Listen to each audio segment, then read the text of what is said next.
I have your attention, please. The show starts in 10, 9, 8, 7, 6, 5, 4, 3, 2, 1, go.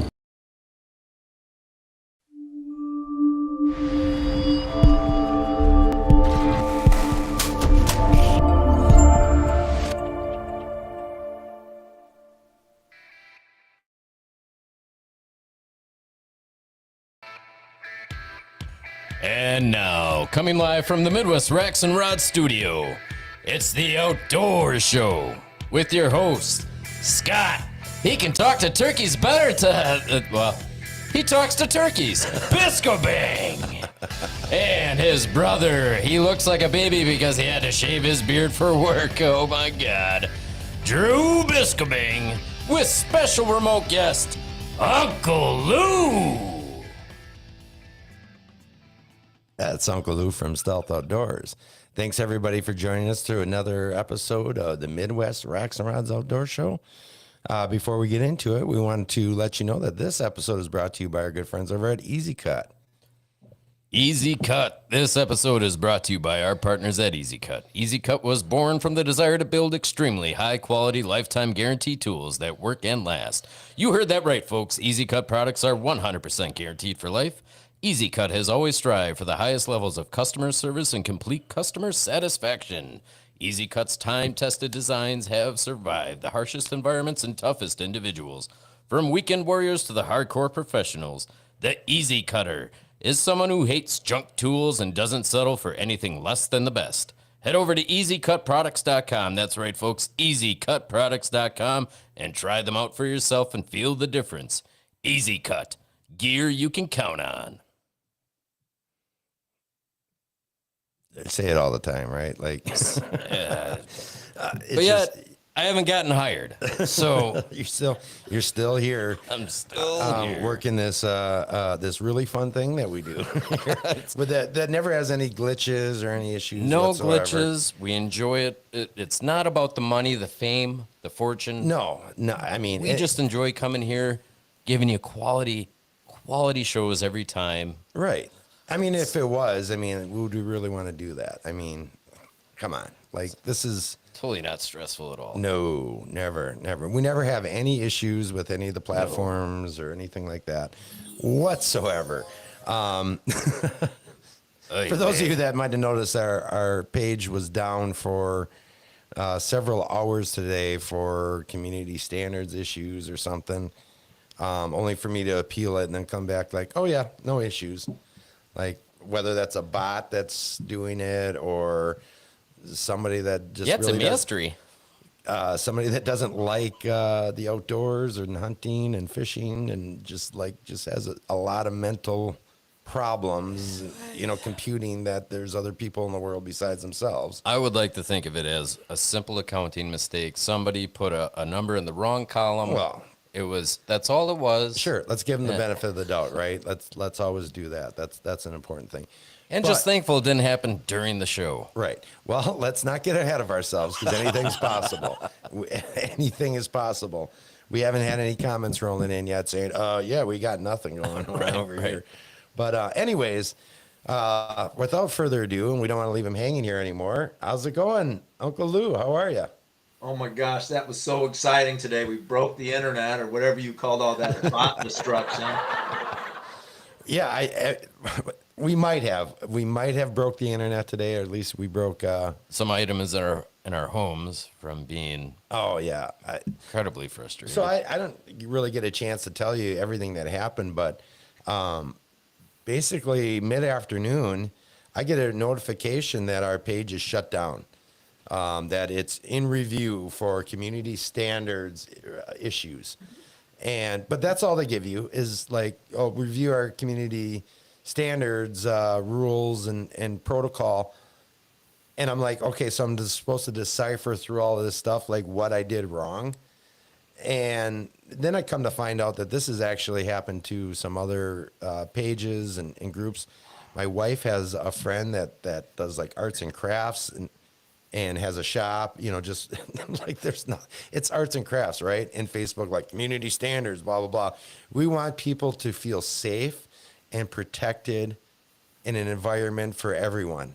That's what I got back from him. I'm like, well, I don't feel safe or protected now when Facebook can just go ahead and, yank my page that I've been running now for the last 4 years. But anyways, so it was a bit of panic. I thought I was going to have to let you know that we're going to have to reschedule. We are running this on our YouTube page too, and we're just now really getting a little bit of a following over there. So that's a quick little reminder, folks. Make sure if you have not page, you guys, there's the link right up on the screen there. Head over there, give us a subscribe and hit that little notifications bell thing so you can stay up to date on all of our latest episodes, just in case you can't find us on the YouTube, where there are no community guidelines. I think there's but in case you can't find us on the book face, you can find us over on YouTube, so, and as well as on Instagram, so check us out there, guys. But anyways, Lou, we fixed the internet. We broke it and then we fixed it, and now you're here live with us. And we'll get into you a little bit, but I just want to give people a backstory for those that didn't happen to see our live streams that we did in 2021 at Deerfest. That was when we were first introduced to Uncle Lou through Dan Infault. We were doing a bunch of shows, not shows, but we were doing segments in that for some of the vendors there, kind of letting them talk about. And that was a lot of products. fun. Oh, Had a was great blast. time. We meet a lot of great people. That was the first time I got the opportunity to meet Uncle Lou, the infamous, the one and only. And that entire weekend was just a great time. Everybody's there for a common interest, really. Outdoors related, hunting, fishing, whatever the case may be. I think just hunting in that instance, but nonetheless, great time. Like I said, I think after I met you, I went back to our booth and I said, we got to have Uncle Lou on the show. Well, that was the thing is, so B-Skier was there and talking with Dan Infault, and we had him on, I think earlier that year in 2021. And he's like, who you need to talk to? You need to get on your show. He's like, you got to go talk to Uncle Lou over here with Stealth Outdoors. You got to get Uncle Lou on. And that, so he introduced me to you, and then we set it up for you to pop over to our booth and put the headset on and talk in the mic, and we got to talk a little bit about Stealth Outdoors. But we really didn't get into talking so much about who Uncle Lou is. So who's Uncle Lou? Who is Uncle Lou? Who are you, Uncle Lou? Tell everybody. Tell us. we you know what, that was funny because you showed up before the show. It was like, I don't know, 8:30, and those shows go till sometimes 9 o'clock. So you showed up on, was it Sunday morning we did that? It was Sunday. I think it was. I think it was. And I've Sunday. been known to go out and have a couple of bush lights on Saturday night, and I was a little foggy. And you said, hey, we're going to do this in I don't know, it was like right away. The show opened while we were doing it. So it was first thing in the morning. I had a little bit of fog going on. You put those headphones on me, and it just calmed me right down. I was just like, I was so relaxed. I had no idea you were filming it too. I didn't know we were on camera. That's right. You did. You had no idea that we actually had the camera running. No. And I talk with my hands a lot. My hands are flying around. And I went back and I told my buddy Dan, not Infault, the guy that does all the shows with me, and he pulled it up on your Facebook page, and I said, damn, they were filming it. But we jammed a few. Man, we had like 4 stories in there in 12 minutes. Yeah. Well, and what was really interesting about that whole segment we did with you that time is we had 2 uncles. Remember, we had 2 uncles doing the show. We had Uncle Lou and we had Uncle Touchy Feely. I was gonna say I might have had a few too many bush lattes myself to remember Uncle Feely. Or I was just trying to forget. Yeah. I'm pretty sure it was Uncle Touchy Feely, but I think you had actually coined it better. It's just Uncle Creepy. And for those of you who don't know, and he might chime in here, but he'll be like, well, I don't remember that. But Mr. Damali, Mr. Christopher Damali, I don't even know how that came about, but Because look at him. Just look at him. okay, all right. He's not here to defend himself. But no, that was funny though. We had Uncle Touchy Feely. That's right. I forgot all about that. So, but yeah, so and I think we talked a few stories there a little bit, but we didn't really get into a whole lot. But we kind of touched on the stealth strips and stealth outdoors. So I thought, we could run this one of two ways. We could start out telling stories in the outdoors and that, and we're definitely going to do that. But let's let people know a little bit about what stealth outdoors is and how you started that. Well, and that was one of the stories that we jammed in real quick. And I thought, I always try to respect people's time. So I always feel like I'm in a hurry. But when you put the earphones on me, I really calm down. But we still got through it quickly. But Stealth Outdoors started around 06, 07. I'm embarrassed to admit that, but it's true. And we had a product that just wasn't selling. And I had got to know I had got to know Infalt through his forum, and he's a very easy person, especially 12, 13 years ago to contact. He's very down to earth and very open to people. And I was just posting on his forum, and he made everybody feel welcome on his forum back when there was no Facebook and all that. And we just started communicating a little bit. It's like he answered every post on there, so he made every member feel like he was talking to them. You're talking about the Beast Forum. The Hunting Beast forum, the actual forum, Hunting Beast, what is it, huntingbeast.com? Yep. Yeah.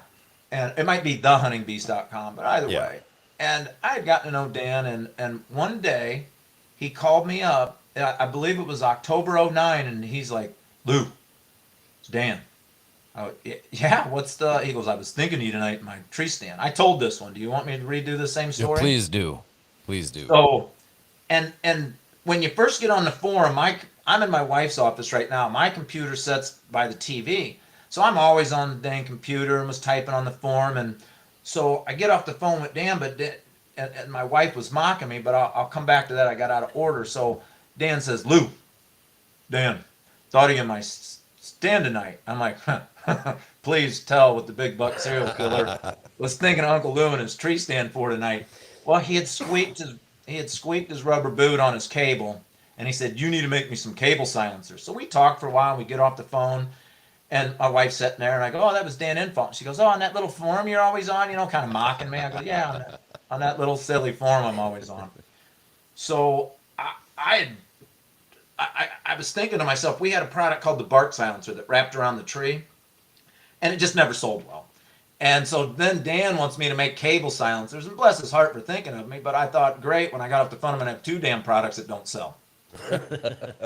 So as time went on, we ended up with Peel and Stick. We had a lot of different things we were trying. For some dumb reason, I wanted them to go on and off the cables. And Peterson's Bow Hunting magazine would give us a little shout out if you had a new product. They kind of felt sorry for me, I think. But really, most companies they reach out to, they want new product announcements. So they contacted me and they said, you got anything new? And I'm like, yeah, I got the Dan Infalt Signature Series cable silencers for your tree stands. And they're like, great. So I sent them pictures, and I used snaps or magnets or something. And I was prototyping all winter. And finally the magazine was getting ready to come out. And I was heading down to help some friends out. I don't know if you guys remember the Roscovi riser cam. Remember the bow mounted camera you put on? Yeah. So I got to know those guys, and I was at the 2010 ATA with them in January, and the magazine's coming out, and it's a week before, and I tell my wife, I don't know what the heck to do. And she goes, why don't you use two-sided tape? And I went, why don't you use two? And I went, oh, all right. So I went directly down into the basement, I had a little shop down there, and I was looking for two-sided tape. So we spent the next 2-3 months just testing all the two-sided tapes we could get. And I think everybody who's used stealth strips would agree we found a pretty good two-sided tape. And really we started with the cable silencers, but people started asking for other sizes, and that's really how it happened, And it was mostly hunting bees. Can you make this size? Can you make them for the climbing sticks, the tree stand, and it just started evolving. And now we got, and when I talked to you guys a couple of years ago, I think we only had 3 patterns. We're up to 5. We've got some Okay. other camo companies that'll contact us every now and then. Can you do it in this pattern? And I really do want to do more patterns, but I mean, it's just so hard to do a new pattern because we've got like 15, 20 sizes of each pattern. So we've got, I don't even know how many SKUs. We got 75 to 100 SKUs right now. Okay. So when someone says, what about our pattern? I'd love to, because there's people that like that pattern. No matter what pattern it is, somebody's using that pattern. So we want to expand, and we will, but this year I think we're kind of full up with the 5. Yeah. I mean, and that's the thing is everybody gets kind of hooked on, you know, some guys it doesn't matter to, and other guys it's super important to that everything kind of matches in that. Like I'll admittedly agree to participating in some of that. Like, I want my camo to match. No and way. That. And you know, it's a silly thing, you know, when you really think about it, because, you know, if it's going to be my tree stand, and I would want it to match the bark of the tree, you know, I would want my stand to kind of, you know, but if it That also makes blends sense, in right. with the camo you're wearing too, you know, I guess that makes sense as well. Yeah. So what are the 5 patterns you have now? I know you have smoke. That's one of your newer ones, right? Well, smoke is our proprietary. We made that. So when we started with True Timber Conceal. Okay. And then we added True Timber XD3. So we had 2 patterns back around, I think 16 or 17. We got into the second pattern, maybe even 15. And then XD3 got discontinued. And I went on to the Hunting Beast one day and I said, hey, they're dropping XD3. And I threw some other patterns out at people, and everybody mentioned Strata. And Strata has turned out to be a fantastic. That's our biggest selling pattern. Yeah, that's a real popular one. It's very popular. I mean, True Timber has really expanded in the last few years, and Strata is about as popular as anything. Maybe not as much as Mossy Oak and Realtree, but really they're just as big, I think. I think so. Yeah, I would agree. And so we've got 2 patterns from True Timber, and then one day, I guess we're going back to a rehash of our first deal because now we're going into smoke, but I stare at camo all day, and one day I got it in my head how cool it would be to name a camo pattern Smoke. And I had some concept ideas in my head, and we can come back to the story. I'll kind of blow through it because you asked me the patterns, but I just thought it was a cool name. So I tried to get True Timber to bite to try and develop it with me because they're a camo maker. I'm not. You know, and you know, camo makers, they're very smart. If you don't believe me, just ask them because they'll tell you how damn smart they are. Because as soon as they make a camo pattern, throw everything else away because theirs is the best. And we got, 100 best camo patterns on the market right now? Right. So I did what I think wasn't done before. I started with the name. And I wanted something, I'm going to offend a couple people here, but maybe I check myself here early, but I wanted it to be open and all terrain. Some people are going, who's he going to rip on? But I wanted it to be open and all terrain and all season, you know, like a Universal, but I wanted it to be smoked. So I had some ideas, and it's a whole different story, but I'm going to stop there. I'm not going to rip on the other pattern, but I didn't want it to be ugly like that one. But Like that one. and I won't say that one, but so really Smoke Camo became about the name, and I was really hoping that the beast community and the mobile hunting market would kind of, yeah, I like that. You know, I smoked them. I mean, you know, my tagline is every hunter says it every day, right? Right. Yep. But I'm just not a clothing maker, so we do sell a fair amount of Smoke Camo and stealth strips, and I've toyed with clothing. I suck at clothing. I wish I was better, but I'm not. It's a marketing game. It's a big boy game, and we're just not big boys. But I do. You're letting me go on tangent, so I'm going. I am trying to make some clothing right now. It's going to be unlimited, you know. But I made a shirt a while back and a hat, and I think everybody, where's your pants? Where's your coat? I about bit some kid's head off from Mississippi. He's like, you need to make pants. I'm like, oh my gosh, you know, coats are hard enough. You got what? You really don't have small and hunting coats until you get into women's, and you do. But you have, you know, a little bit of medium. You got large, XL, 2XL. And if you don't get the 3XL, those boys are mad. I mean, but it's so hard because that's so many different items, right? Yeah, Sure. exactly. So anyway, I went off on a tangent on. So we have smoke. We already said we got the True Timbers. We made a digital gray because people were like, man, stealth strips are cool, but can you make a solid? Well, as soon as I asked my printer, can you do a gray? He said, yeah, we can print it. I said, well, what? You can print it? I'm not printing solid gray without putting my name on it, right? Yeah.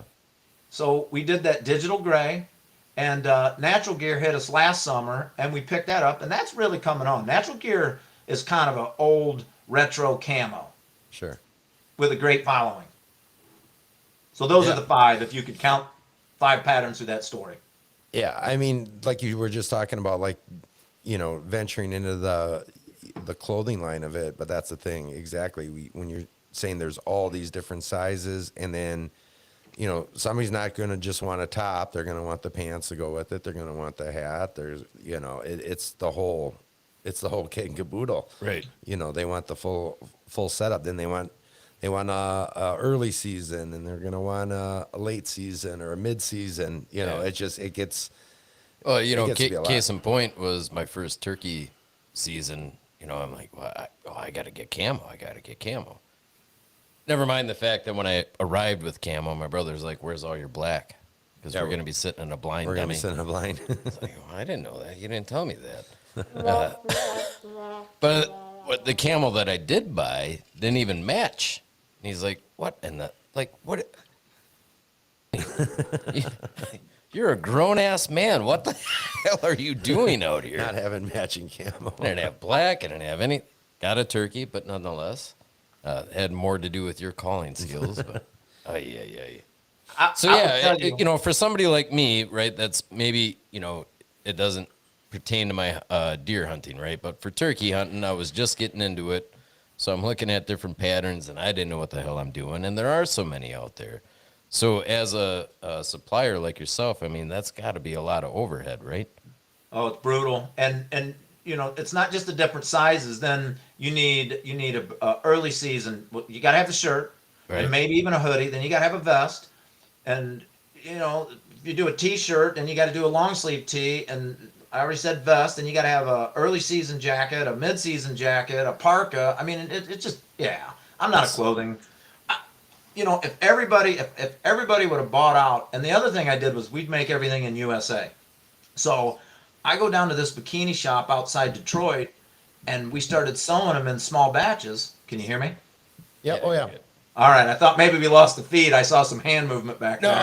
I just needed some more bourbon. I'm sorry. Okay, gotcha. And so we started doing it in small batches in USA, and it's expensive. Right. Yeah. So- Exactly. If you're not shipping it out and to another country and stuff to have it done, it can be very, very pricey. But so with the stealth strips, the idea is honestly, like you said, it's to silence all your gear. You're not getting that metal on metal clanking sound on anything. So when you're talking about tree stands and climbing sticks and cable silencers, you have multiple different sizes, or does everything come in rolls and you cut it to your own size, or both? Both. We started doing the cable silencers, and they were a different size a long time ago because the tape I found came in 1 7/8 inch, and I won't start boring everybody with fractions. But then when people started asking for a wider size, I just put 2 1 7/8 together, and those of you good at math, that's 3 3/4. Well, guess what? The old Lone Wolf, and that's what Dan used, and all the hunting beasts used, the Lone Wolf sticks. Yeah. They're 1 inch tube that need a 4 inch, and here I am with a 3 3/4 inch piece. So I had to figure out how to make a 4, and then Infalt came out with his lightweight sticks and the stand, and the whole market just changed. Everybody's got a mini, and there's Hawk and Shakar and that Tethered One, and I can't even say half of them right now, but we got a size for 8 or 9 different sticks, and then we did the rolls. And so we did all these different sizes, and then one day I was trimming up a sheet, and I had this big long piece, and every now and then at a hunt show somebody would say, hey, do these come in rolls? And I would always say, they ship better flat, but if you want to roll, I'll roll it up for you. And that's where the conversation always ended. Well, I was working with the guy, and I told him one day, I made a strip and I rolled it up, and he goes, well, you always said that you did pieces that people wanted. Do people want this? And he was trying to play devil's advocate. And I said, I don't know. You're a marketing guy. Let's effing find out. Right. and the rolls have just taken on a life of their own. They're 50% of our sales now, and so now we've tried to make the rolls to fit a multitude of different sticks and equipment. So we got 3 rolls, a 4-inch, a 2.5-inch, and a 2 1/8 inch, and man, they just really fit a multitude of sticks. So you talk about you actually reached out to a marketing rep then, right? It wasn't a marketing rep. It was a guy Okay. that I met at one of Dan's. It was Tim Henke. We'll give Tim Henke a shout out. He's got Oh a yeah, marketing sure, degree. yeah, absolutely, yeah. You know And Tim. he actually started our Facebook page in 2018. Okay. And Tim and I were talking about a lot of things. Well, he was helping me with the Facebook. You know, he's got a full-time job, but we were talking marketing on stuff, and we just got to be friends. And one day I called him up because he'd do the Facebook stuff, and I was so excited. I had this roll finally. I got a freaking roll, man. And he just kind of poo-pooed it like, oh, is that what people want? I go, I don't know. Let's find out. Well, let me tell you, people want rolls. Sure. Yeah. Okay. Yeah, So- makes sense. So it sounded like you know, from the get-go, you didn't have like a market research, right? Right. You Correct. this is all very organic in how you know, Stealth Outdoors came to fruition. I like your word organic because I always called it we were a demand driven product. People just kept asking for a different size. Can you make it for this? Can you make it for this? And we still do custom cuts. So on our site, you know, if you can't find, you know, we got 75 different SKUs of stealth strips. If that isn't what you want, don't throw another pattern at me right now, please. But if you want a 4.5 by 27-inch, yeah, we can cut it. But that's cool though, right? I mean, so you know, for anybody watching out there and having an understanding of the products out there, this is something that you can get direct to you, custom to you, to whatever your need is, right? Correct. You know, it could be something that maybe isn't with your climber necessarily. That's something else that you're trying to dead and sound. This could be a viable option, right? Yeah. And what is your material made of? I mean, That's a secret. okay, I was actually going to say, like, I probably shouldn't even ask that. It is probably pretty secret. It's not secret. Anybody can buy it, and you know it's a common fabric. But we really got lucky. It was the fabric we were using for the bark silencer. We had a bunch of it left over. It was a matter of finding the tape. The tape stuck to it really well. We did some destructive testing. I mean, we had one guy that stuck it in a creek for like over the winter. You know, the creek was still flowing. I don't even know he was in Wisconsin. The creek could have froze up.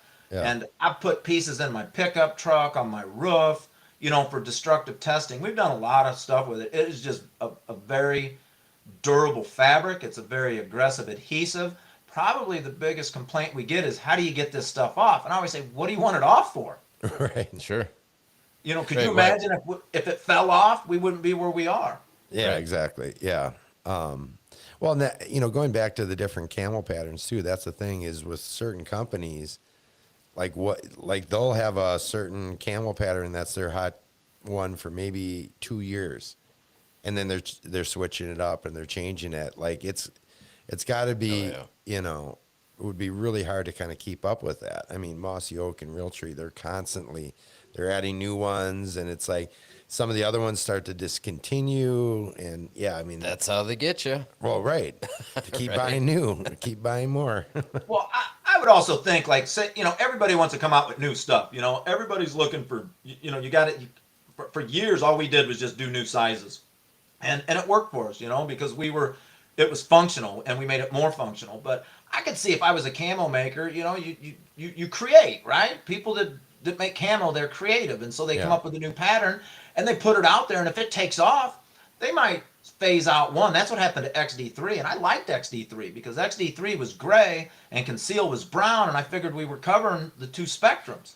But there are just a ton of camos. But the thing that I liked about True Timber is they were actually making the fabric. They were printing the fabric, so I'm buying fabric from them. It's not a licensing deal like with Mossy Oak and Realtree. You got to turn your books over to them, and they charge you by your sales volume, and it's just complicated. wow. And then you got to Yeah. find the printer and all that, because we've had talks with these companies recently. They've reached out to us. So they've reached out to you, and they still have these parameters. Say that again. to- My screen blinked just a little bit. That's all right. They reached out to you, Mossy Oak and Realtree. And then they still have parameters that they want to see your books. Well, it's licensing. So once you do the licensing agreement, then they set you up with a printer. You want your printer to print, which I would prefer because I don't want to send my stuff over there. Then then it's a different fee. So they want to send you to their printer, but they don't make anything. They just license it, and it's a great business model. Worked great for them, right? But so now, how are they going to charge me a royalty? They need to see my books because they're not going to believe me. I mean, that's just business, right? So Sure. Yeah. it gets more complicated, and I would say probably the biggest request we hear, and we hear different patterns, but that mossy oak, what is it, Bottomlands, like one of their original that Yeah. and I would love to. They reached out to me last fall, and I was trying to fall off the radar screen because it's just complicated, and then That makes sense. Yeah. All right. I buy material from True Timber, and I buy material. I have a printer, and we print it, and I have my cost. They don't want to see my books to see how much to charge me. I say I need 1,100 yards. I need 2,000 yards. I know my price. It ships. We laminate it. We cut it. We sell it. That makes sense. Yeah. I mean, and it's been how many years now? You said you started in what, 2006, 2007? Well, that's when we started with the failing bark silencer. When we started making stealth strips, actually the cable silencers in 2010, and about 2013, Infalt got interviewed for Field and Stream. He was the center feature article, like 10 or 13 pages in 2013. And he insisted that they had to put a sidebar about stealth outdoors and stealth strips, and they did. He pulled it off. And That's and awesome. that August, we saw a spike in sales, and it was just a sideline deal. I was pretty much I was an environmental liner installer. I was a contractor. I was on the road, running around the country installing liners in not landfills, but for environmental reasons. Okay. And I'd come back and we'd cut some, and then I had my wife start cutting, and we had a couple friends start cutting. And around 2016, I went, wow, this thing keeps going. I might be able to get out of this miserable liner business. And in 18, in the fall of, we pretty much went full time making stealth strips. And that's when we really started expanding. Now we have the 5 patterns, and there will be more. And we've got all the different sizes, the rolls. I mean, it just really went from there. And so once you do something full time, it's not as fun. It's still fun. I like what I do. Don't get me wrong. But now it's a job. I wake up in the morning trying to figure out supply and customer service and e-commerce, and it's complicated. Yeah. Sure. And the thing of it is this is not what your background is in. No. I mean, your background is in as a geologist, correct? Correct. But wait a minute, Scott and Drew. Doesn't every little kid dream of starting a stealth strips factory when he's in like kindergarten? I know I did. Oh, you did. I thought you were in ducks. So we did how many episodes before you bring it up? That's good. So anyhow, Lou, we're not going to talk about ducks this time. No, don't do it. We're at any rate. So being a geologist, all that stuff. I mean, that's amazing. That's great. You never hunted. You never fished. This all just happened by happenstance, right? You're not an outdoorsman at all. He just found himself on the Hunting Beast forum one day, just randomly. Where does that passion come from, right? So, were you a hunter from a young age, or No. was it no? No, and that's interesting, and I'm glad we finally get off all the licensing crap and camel patent. My mom was born on a farm in Minnesota, and I grew up in southern Illinois. My dad outside St. Louis. My dad was a captain on the Mississippi River, and he pushed coal south and grain. He pushed coal north and grain south, and he pushed it up to Minnesota. Mom's from Minnesota. You see where I'm going with this? Yeah. So I spent a lot of time on my grandmother's farm, and one of my mom's older sisters, she married a farmer, so there was 2 farms I hung out as a youth in the summer. So I was around the farms, and I really think that's where I got the connection to hunting and fishing. My uncle Andy, he was a big time fisherman, and he hunted too, and his boys got into hunting, but I was never really into hunting. We flashed out again. Did you guys lose me? Nope, we're good. Nope, we're You're All good. right. So I think spending the summers on the farm is what, that's kind of the connection to the land. And I started hunting small game as a teenager. My brother and I, my dad never hunted, but he would take us out to a friend's place and we'd rabbit and squirrel. And once I got into college, I started pheasant hunting.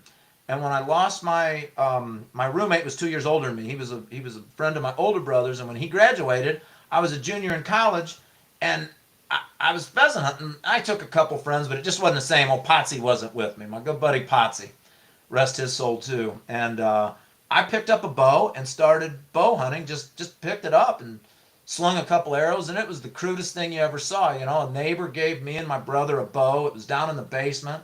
I went home. A buddy gave me some tree bark looking camo coveralls, and I went to Walmart and got some broadheads, and I climbed up and sat in an oak tree. There was no tree stand, and the first time I saw a deer do a scrape, I still remember. I didn't know what the hell he was doing until years later.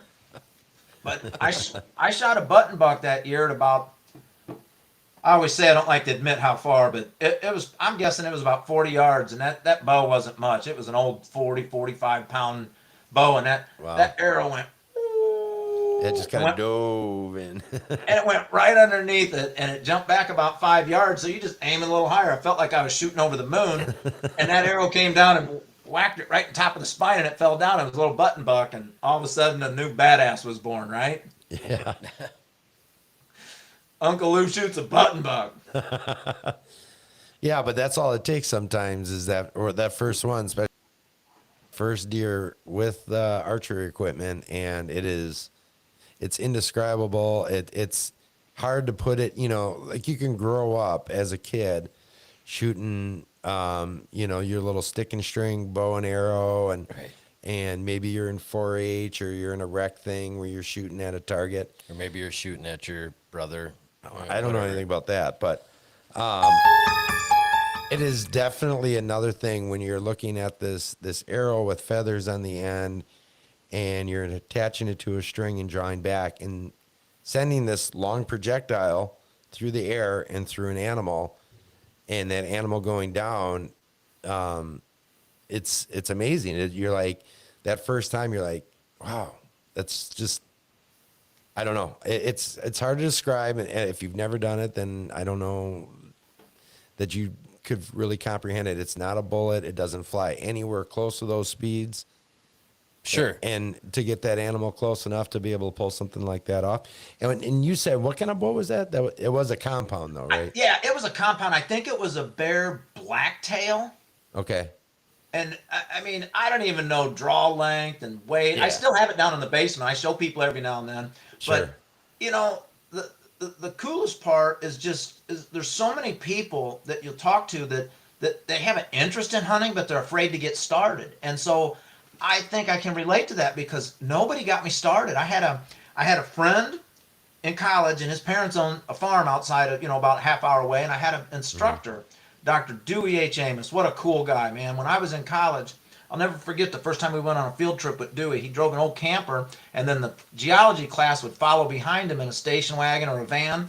And the first time I went on a field trip, everybody said, I'm not riding with Dewey. I'm not riding with Dewey. I'm not riding with Dewey. And I walked up to these guys and I go, what's wrong with Dewey? And they said, all he does is drink beer and chew tobacco. I said, I'll ride with Dewey. Absolutely. I kind of want to meet Dewey. Yeah, well, Dr. Dewey H. Amos, that was 33 years ago. He was my instructor, and he has since passed. But that man did more mapping for the USGS, that's the U.S. Geological Service, than on a part-time basis than at the time than anybody had ever done on a full-time. He was an incredible man. He was That's from West awesome. Virginia. I believe he was in World War II. And he chewed Copenhagen and drank beer. And when he had to take a pee and get another beer, he pulled the camper over and say, we got to look at this rock outcrop. And then we grabbed another beer and we jump in the truck. And we were driving around like Southern Illinois and Missouri on field trips, right? That guy like was it. great. Anyway, he had a farm, and that's where I started hunting. All right. And you So- said, and wait, what age were you at that time? I was 20 when I started hunting, and I turned 21. The day I shot that deer was not on his farm. It was on my buddy's farm. The day I shot that deer was the day after my 21st birthday. Okay, wow. and I was not feeling it. I was just gonna say, how are you feeling that day? It was an afternoon hunt, and it was hot as hell.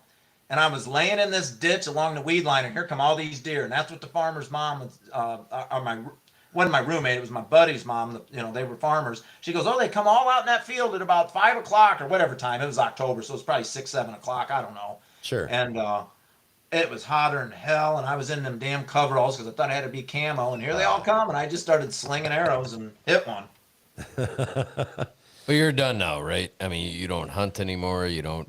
That is correct. Yeah. I was gonna tell Scott, like, I don't know where you heard I got these stories. That's it, because I quit because, that'd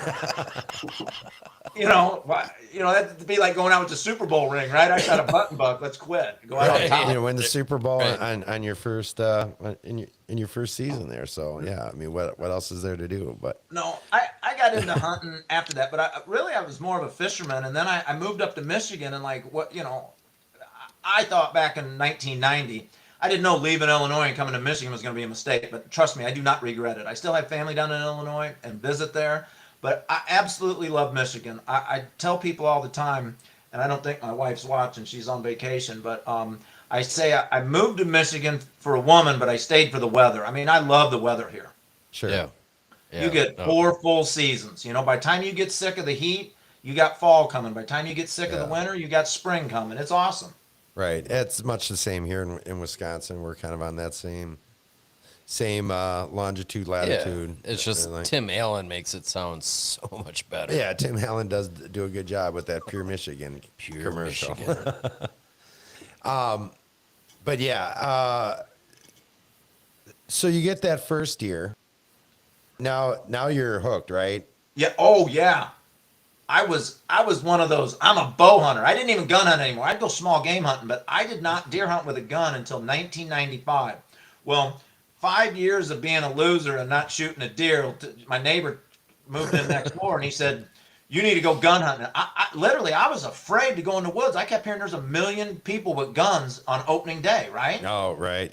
Yeah, it's the same thing over here in Wisconsin too. Right. Yeah. Now we only have 700,000 after zone. the recession of 08, 09, so many people left, but a lot of bullets flinging around. Well, I absolutely love gun season because I love walking around looking for animals, and that's how I like to hunt, and it's just fun. I love it all. Muzzle loading, handgun hunting, archery, whatever. If you could drop a spear out of them, out of my wood, I love spear and pike. Yeah, and that was actually one of the things I was going to ask too. You have used pretty much all of those weapons, everything from longbow to crossbow to compound to handguns to rifles, muzzleloader. You've done it all, right? I have not a lot of handgun and really I've got a longbow. I've been playing with the longbow for about 4 years, and honestly, the reason I went to a crossbow is I just suck at archery. Okay. You want to explain? No, I suck at archery. I mean, I always have. I used to shoot a lot. I had compounds. I don't know why I was always stuck on trying to do instinctive. But the last bow I got, I really think I had a lot of people set me up improperly, and not coming from a hunting background. Sure. No one ever set me up. And my draw, I remember taking my bow into a shop, and they go, who sold you this bow? And I'm like, I don't know, this guy down here in Kego Harbor. Well, you got the wrong draw length. I said, well, set me up. And then the next time I take that bow in, that guy tells me that guy got me the wrong, and I don't know. Really? Wow. I enjoyed it, and I always archery hunted with a compound out of a tree stand. And in 2009, crossbows became legal, and one fell in my lap. And I just thought it was the coolest thing. I could finally hit what I was aiming at consistently. And people go, yeah, that's why they should be illegal, because they're so damn easy. But, and I don't want to get into a crossbow debate, but go right ahead. Please do. I really believe that the crossbow came in, and it wasn't the crossbow lobby. It's not like Big Pharma. Crossbow companies aren't Big Pharma. They don't have trillions of dollars. I believe that the deer herd was expanding in the 90s. Do you remember in southern Michigan, there were no deer when I moved here. The deer were up north. Now southern Michigan's full of deer, right? Yep. It's a little bit the same here, yeah. Where you had to go up north here in Wisconsin and that. I mean, there was always deer down here too, but yeah, there was definitely a shift from Right. north to Yeah. south. Yeah. And I think the insurance companies, you can blame them if you want to for the crossbow, but what I'm getting at is the reason, and only the guilty need to feel guilty here, but the reason the crossbow's in there is because the compound guys, the archery guys really, and I love the trad guys, they're hardcore. They weren't shooting enough deer. And the crossbow's more efficient. And people say, oh, it's not a bow. Okay, whatever. Make another season. I don't care. Just give me the rules. But I enjoy it. When I started with the crossbow in '09, I was completely able body. But I wanted to take my ground game, to archery season. Yeah. And it was so cool. I thought, just get me within 40 yards. I can walk up within 40 yards. Not walk up, but sneak in, crawl, whatever. Get me within 40 yards. Well, all of a sudden, I start shooting deer with the crossbow at 15, 20 yards. That was exciting. I walked into a coyote one time, put the 35-yard pin on it, and sailed over its back. It was closer. I walked up on a damn coyote at 30 yards and blew that shot. That one bugs me. But that's hunting. You can't tell me without really ticking me off that I'm not a hunter because I use a crossbow. Bull poo. Yeah. No, bullshit is what it is. Yeah. It's 100%. bullshit. It's all right. I do not let the weapon define me. Right. Absolutely not. I got my start with archery, with a regular traditional bow, but just in archery in general, but obviously as time went on, when I actually started hunting with a bow was with a compound. A Matthews Solo Cam is what I started with. I think it was an Ultramax or a Featherlight, one of those two, from around 2000, 99, 2000, I think it was. But, and I definitely had some feelings about crossbows when they first came out. And then I had a really bad snowmobile accident and I was crossbow, completely blew up my shoulder and my arm, and actually really lucky to be here right now. Yep. Within inches of not being here, honestly. And it was a disappointment to have to use it, and it still is to this day. I miss being able to. I'm just now learning. I'm teaching myself to shoot left-handed. I'm a right-handed shooter, but I got my hands on a left-hand bow, and I'm trying to learn how to shoot that because I really miss shooting a bow. But I will say that with the crossbow, I'm still able to get out there. So when I hear guys and gals, whoever, other hunters that want to condense my season down to a 2, 3, even maybe just 1 month period out in the field, that devastates me to hear that. Like, I want to be out there that entire season. And just because I physically can't at this point, I mean, I'm hoping that I'll be able to make this switch from right to left. I just think that's a terrible thing. And anybody I hope nobody has to go through a situation where they're never able to pick up their bow again, because it's not about the weapon you use. It's about your experience, and it's your time in the field. And I wouldn't want any of that time taken away from me or Right. told that I only get this amount of time.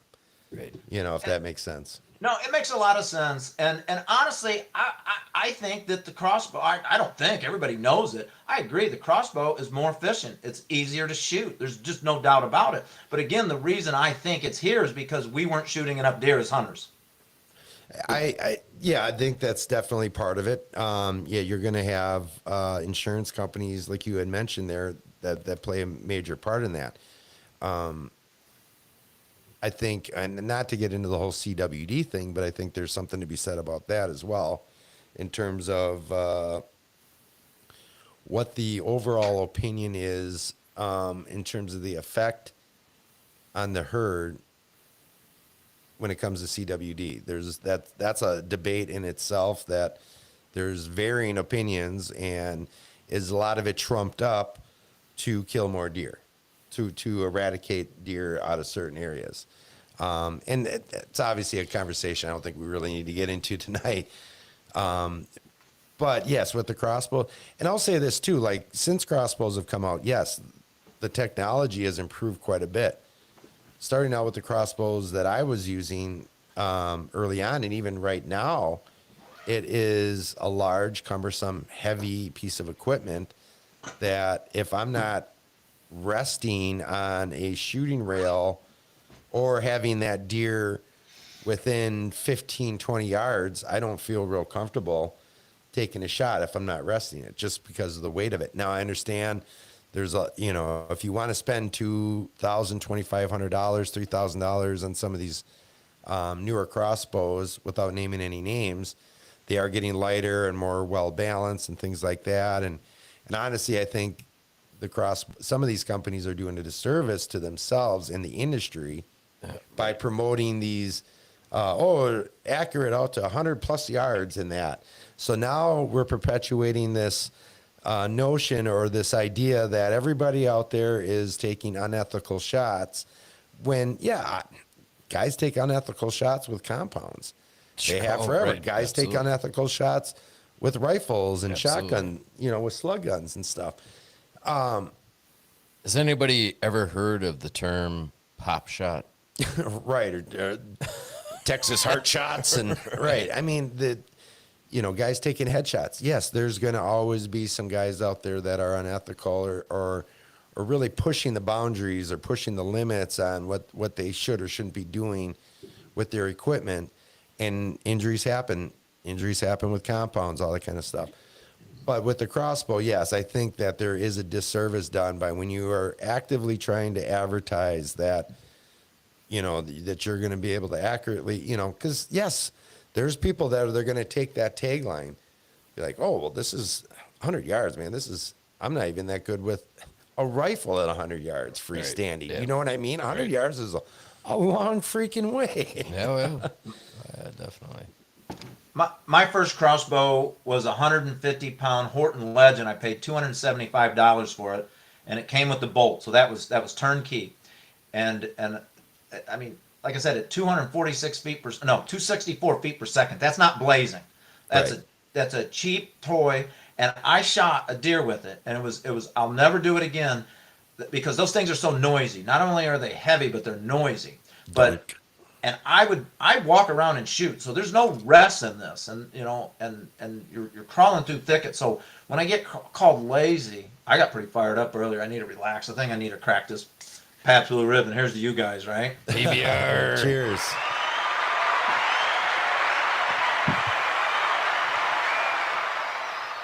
But I went out on one Halloween. I think it was back around 13 or 14. I think it was 13, and I wanted to try and shoot a turkey with my crossbow. There's a fall season, so I had a decoy in the field. I borrowed a decoy from my neighbor. The only time I ever used a decoy in my life. But I was not really watching the decoy in this field I was in. I was looking at this back field. I was waiting for the turkeys. I was going to meet them there at 9 o'clock if they were at the same place. And all of a sudden, I look at that decoy, and there's an 8-point standing on it. Well, I had scooched up the hill to get a better view, and I was probably 45, 46 yards away. And that was early with the crossbow. I thought they were invincible, right? So as I was shooting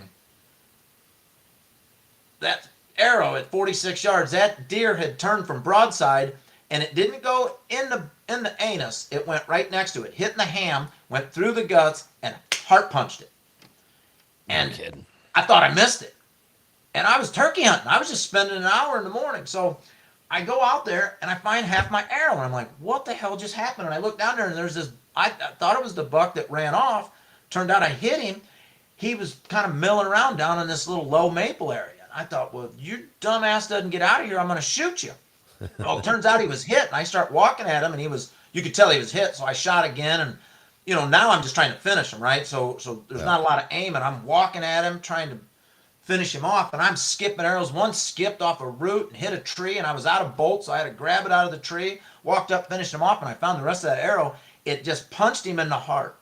It didn't even, slice the heart because it went through all that animal. But the point is, I'll never shoot 46 yards with a crossbow again. So I'm with you. That 100-yard stuff, that's wrong. Right. It is. It's 100%. My effective range, and I've said this on the show a bunch of times with the crossbow, is 40 yards. That's where I'm comfortable. Could I probably extend that further? Absolutely. I'm sure I could. But that's where I'm comfortable is 40 yards. Now, when I was shooting my compound, I was comfortable at 50 to 55 was my max range, and I killed a lot of deer at 50 yards. I just because I shot 3D archery league, every year, and I was practicing all the time, and I just was very, very comfortable with that. When it comes to a crossbow, 40 yards or under, that's where that's my comfort zone for sure, 100%.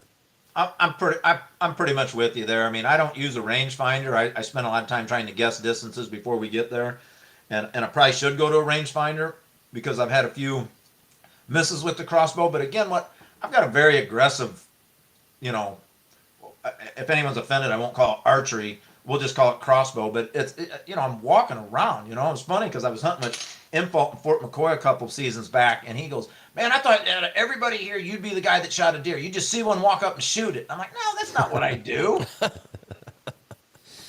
But now I've heard a few stories from you, though. I mean, I can see where somebody might get that impression, though. Like, it's about the experience for you, not about the trophy, right? I mean, I am a tag filler 100%. If I have a tag in my pocket that I can legally pin on you, my goal is to close. I don't even like to eat a sandwich before I go hunting because I want to be hungry, right?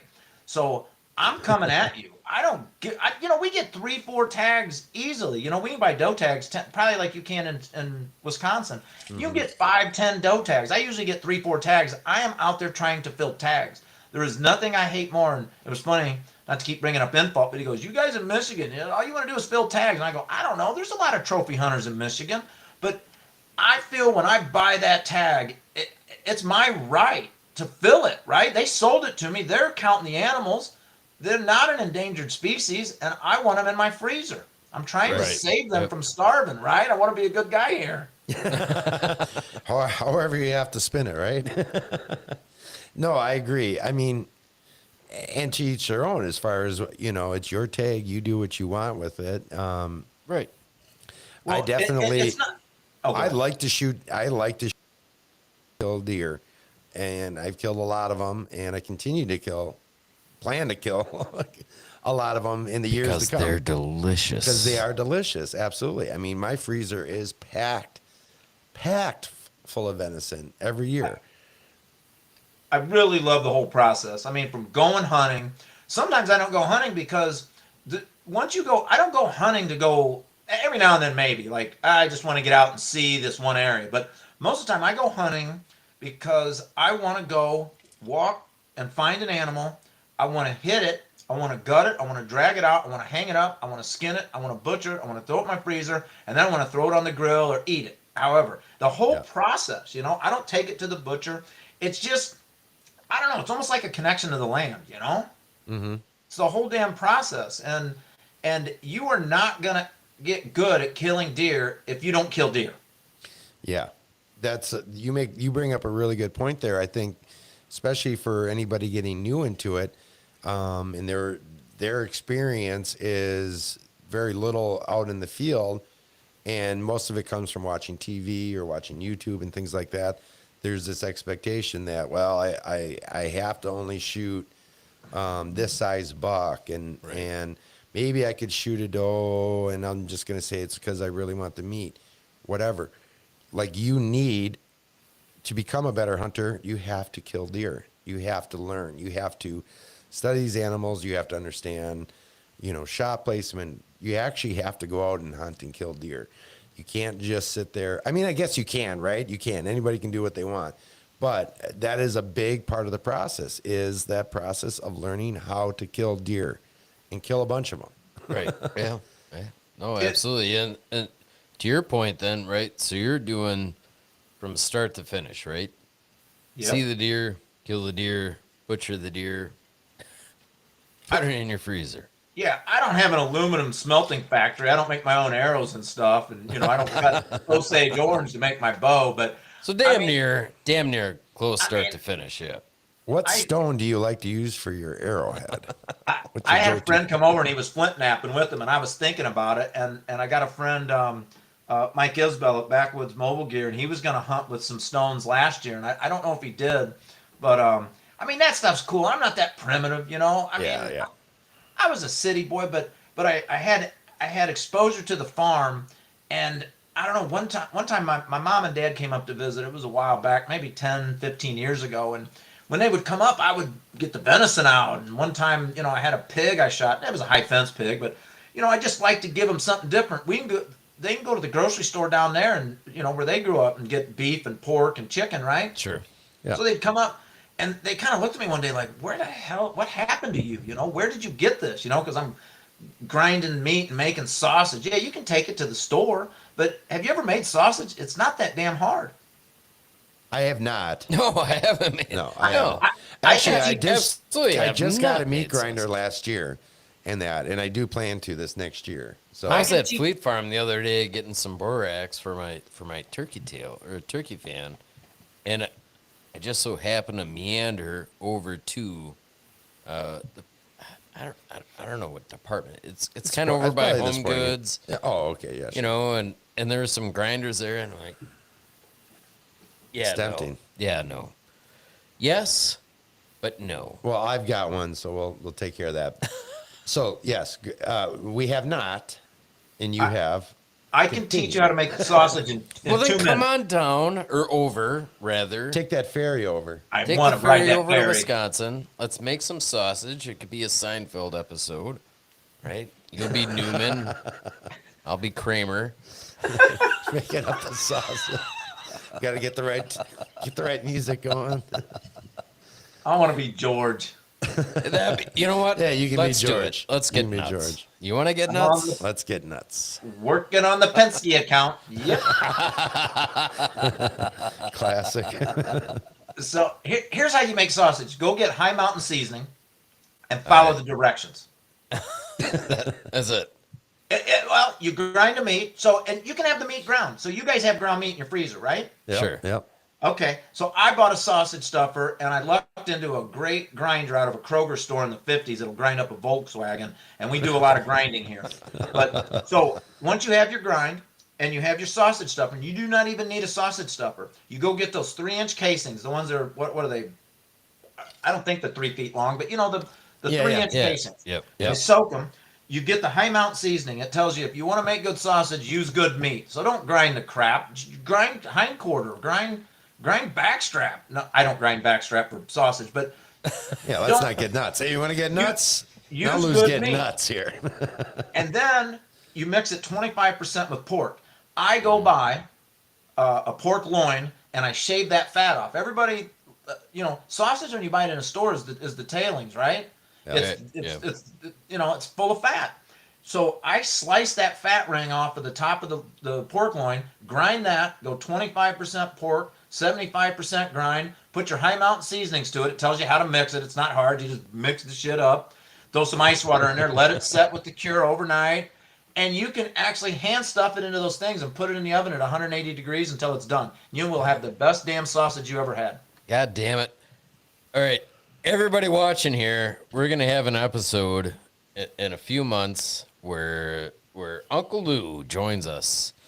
And we're going to make some damn sausages. You know, that's the thing is actually, Lou, we talked about this. So we got together, we talked at in Wisconsin Dells at the Open Season Expo.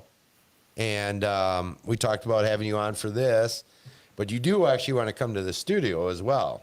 Is I what do. You said as well. You want to come in for 2 episodes. So maybe we could really recreate that scene, that Seinfeld scene. You know, we could track down that music and Yeah. start grinding some meat.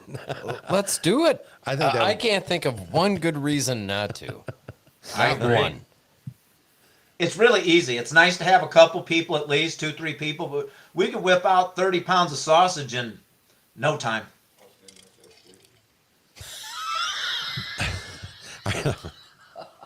Yeah, I Our- kinda- our- I don't know, we our got pro- a comment from our producer. Our that- producer just said, he's like, that's also the name of my last sex tape.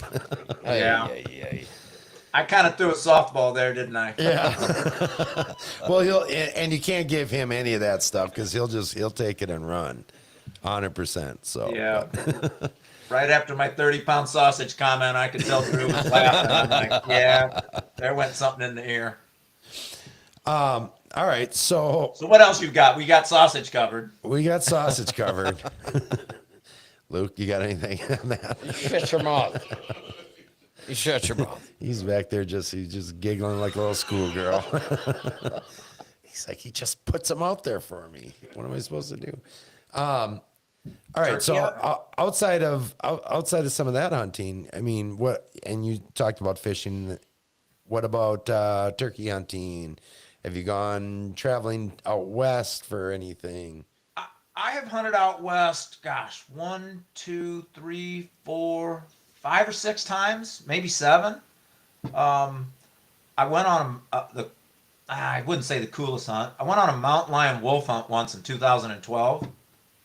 That sounds pretty cool. Seems pretty cool. It was really cool, but it was too damn short, But and not I the didn't get one. coolest. Okay. And I'll tell you where the whole hunt started was in Oconomowoc, Wisconsin. Akanakamawa, sure. And how do you say it? Did I say it wrong? No, you actually said it right. You said I it said it 100% wrong. right. Yeah. Okay. It is Oconomowoc. Yeah, good job. That's pretty good. You know, I've been in Michigan 33 years, and I always get corrected. And I thought, damn, did I screw it up over in Wisconsin? No, you got it. You got So- it. Very good. I'm at a hunting show in Wisconsin next to Info. He was doing a seminar, and it was 2012. I remember it. And there was a mountain lion guide across the aisle as we were setting up. And I looked at Info and I said, get this guy away from me. He goes, what's wrong with that guy? You don't even know that guy. I said, I'm going to be in Idaho in March if you don't get this guy away from me. Well, me and Andy, I think his name was Andy Rasmussen, we ended up in the bar a couple nights, and guess where I was in March? I was in Idaho. So I went on it was a late season. Conditions weren't great. He kind of discounted it, and I just wanted to go because I could, you know? Sure. And it was unbelievable to watch a guy with the hounds. I mean, if you've never, it's the only time I've ever paid a guide in my life, and I would do it again. I can't believe I haven't been back. It was incredible to watch how a guy strategizes. You know, what they do is they take a canyon. You can't see my hands. I got my hands out Oh, the we street. can see him. No, you're good. Yeah, we got it. Oh, you can see it. They take a canyon and they try and box it in. So if you cut a track, so he had a snow machine and he's pulling a sled, and he's got the 3 dogs in the back sled that were pulling, and he's just looking for trails, right? And I was bugging the shit out of him. I was tapping him on the shoulder. What about that? What about that? And he's like, that's bobcat. That's washed out coyote. And I'm like, and he's kind of blowing me off, but I could tell I was bugging him. And then finally, I tapped him on the shoulder, and he kind of like, what, again? I'm like, what's that right there? I go, I think you need to look at that. And he goes, damn, that's a cat. But anyway, to watch these guys work. So what they do is when they get a track, they look at it and gauge how old it is, and then they put a dog on it. They got a cold trailing dog, and I don't know dogs, but they'll see if they can strike it, right? And then, okay, the hot one didn't strike. Put the cold on it, see if he can strike it. No, he didn't. But once they strike that track, unless that dog goes really nuts, they're going to try and circle that canyon, make sure that cat didn't go out. Otherwise, you might as well just circle it and pick him up on the other side if he went out. Yeah, so there's yeah. a lot of strategy in it. And so I had about a 3-day hunt. And the guy I went out there with, it's a long story how I ended up out there. It really kind of just fell together. But I loaned my pickup truck to a friend to haul a trailer out there, and so he was tagging along with me. Well, I'm like, go enjoy yourself. Let me go hunt. Well, he became such a pain in the ass at day 3 we had to leave. We were on. I should have put him on a plane, and I didn't. And we were on a track until about midnight, and we had to leave his dogs. And trust me, that's wolf country, because earlier in the day, I finally told Andy, I said, listen, this is probably my last day. I might have tomorrow. Let's just take these wolf tracks up, because we had wolf tracks on our track that we went out on and back in, you know, from the night before the next morning. And there's wolf tracks on our snow machine tracks. I'm like, man, I like shoot a wolf. And so he finally succumbed, and we ran this wolf track up to the top, and they were gone. I mean, wolves really cover territory. And we got back down on the machine, got on, we had a sandwich, and we kind of was like, damn, that was it, huh?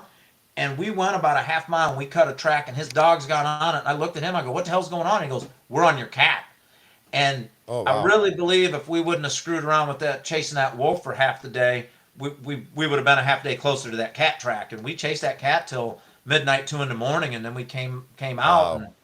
And I called him when I got back, asked him if he got his dogs out. And he said he did, but he had 30 dogs, and he loved his dogs, but I mean, that's wolf country, man. You leave dogs bellowing out there, and there's wolves all over the place. I sure hope he got them out.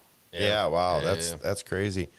Well, listen, I want to keep this conversation going if you're good with it, but I don't know about you, and I'm sure I know about you. The beverages are calling, and I think if you're willing to stick around for a little bit yet, we could just take a quick intermission here. Oh yeah, I'm good. Let's do it. All right, guys. So stick around with us here. We're gonna do our usual 10-minute intermission here, and My teeth are floating. we will be right back with some more stories with Uncle Lou. Hang tight. Go nowhere.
We're back.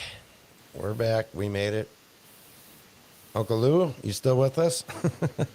You guys there? I can't hear you. Yeah. You can hear us, right? Something must be wrong. I can't hear you. I'm messing. Oh, God, Jesus. I'll tell you what. That I shouldn't have done I that saw to you. I saw the smile on his face. I was like, If people know there was, you talked about the Facebook panic earlier, getting your page down for a bit, the community standards, and then we went through quite a bit right before the show with sound. Yep. Sure. Oh, And yeah. it's amazing. People watch these podcasts and YouTube events. I mean, it's really interesting for me because I don't get invited on very often. I haven't done very many of these. What goes into them is incredible. You guys really put a lot of work into this. Yeah, we try, and it honestly, you're 100% correct because we do spend a lot of time behind the scenes and then tweaking things, and then there's so many things that end up being out of our control. But it's all worthwhile. Right, Right? 'cause- We make so much money. Oh, the money's just rolling in. I mean, it's worth every second of it. I haven't spent a dime in years. I mean, we're underneath right here, just stacks underneath this table right here. We don't even know where to put it anymore. I know, Banks we're are failing. running out. We Yeah. need to get a bigger studio. I think we might have to move studios. Maybe we should do that. Your studio looks great. Let's not even talk about that. Yeah, we'll get into that another time.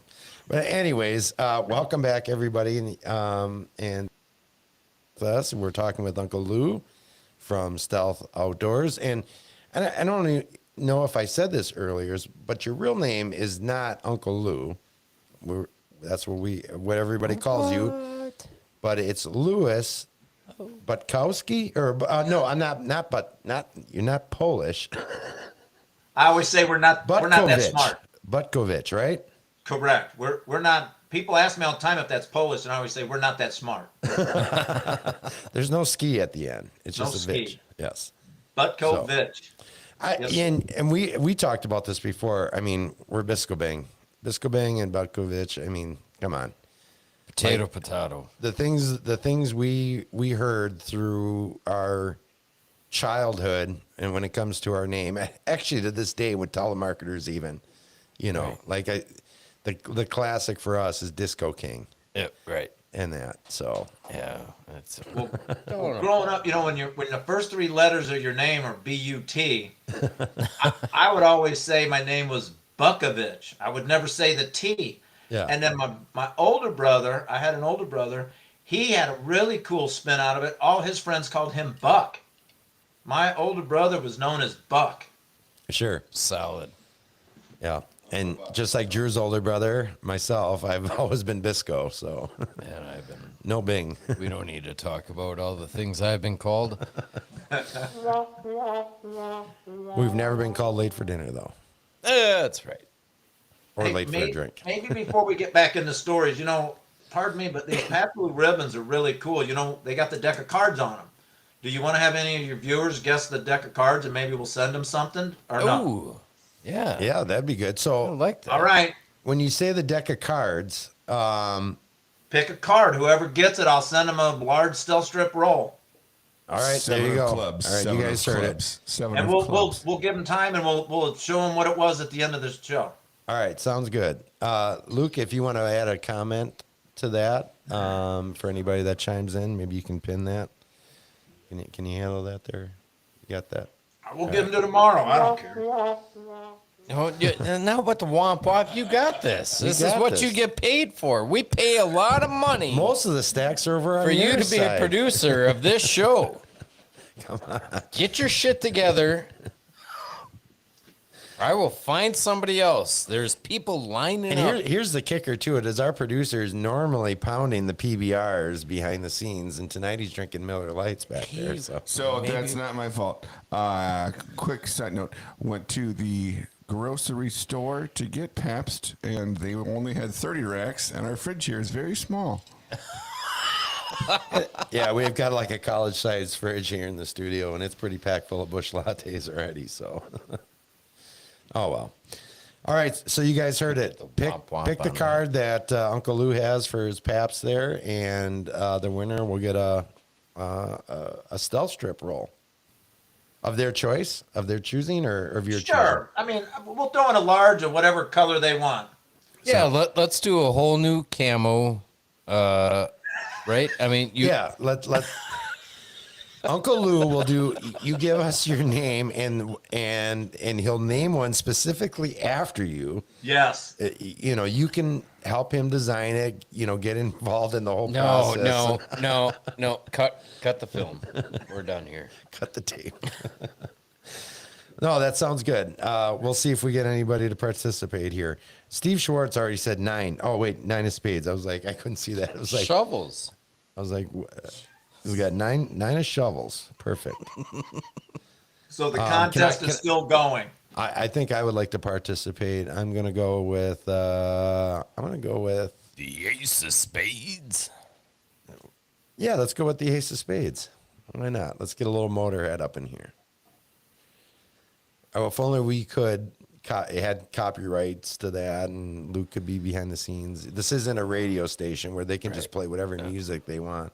That would be kind of cool, though. So turn that show off. Yeah, that's definitely not the ace of spades.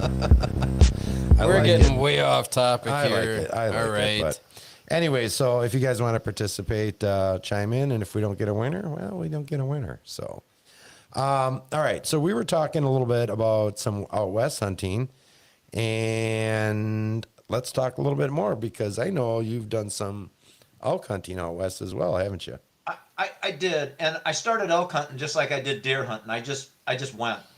So in the mid '90s, I shot my first deer in Michigan with a shotgun in Holly State Rec area, and it wasn't a trophy by any means, but I finally started doing it. So I bought a rifle the next year, and I decided I was going to start going to Colorado and go elk hunting.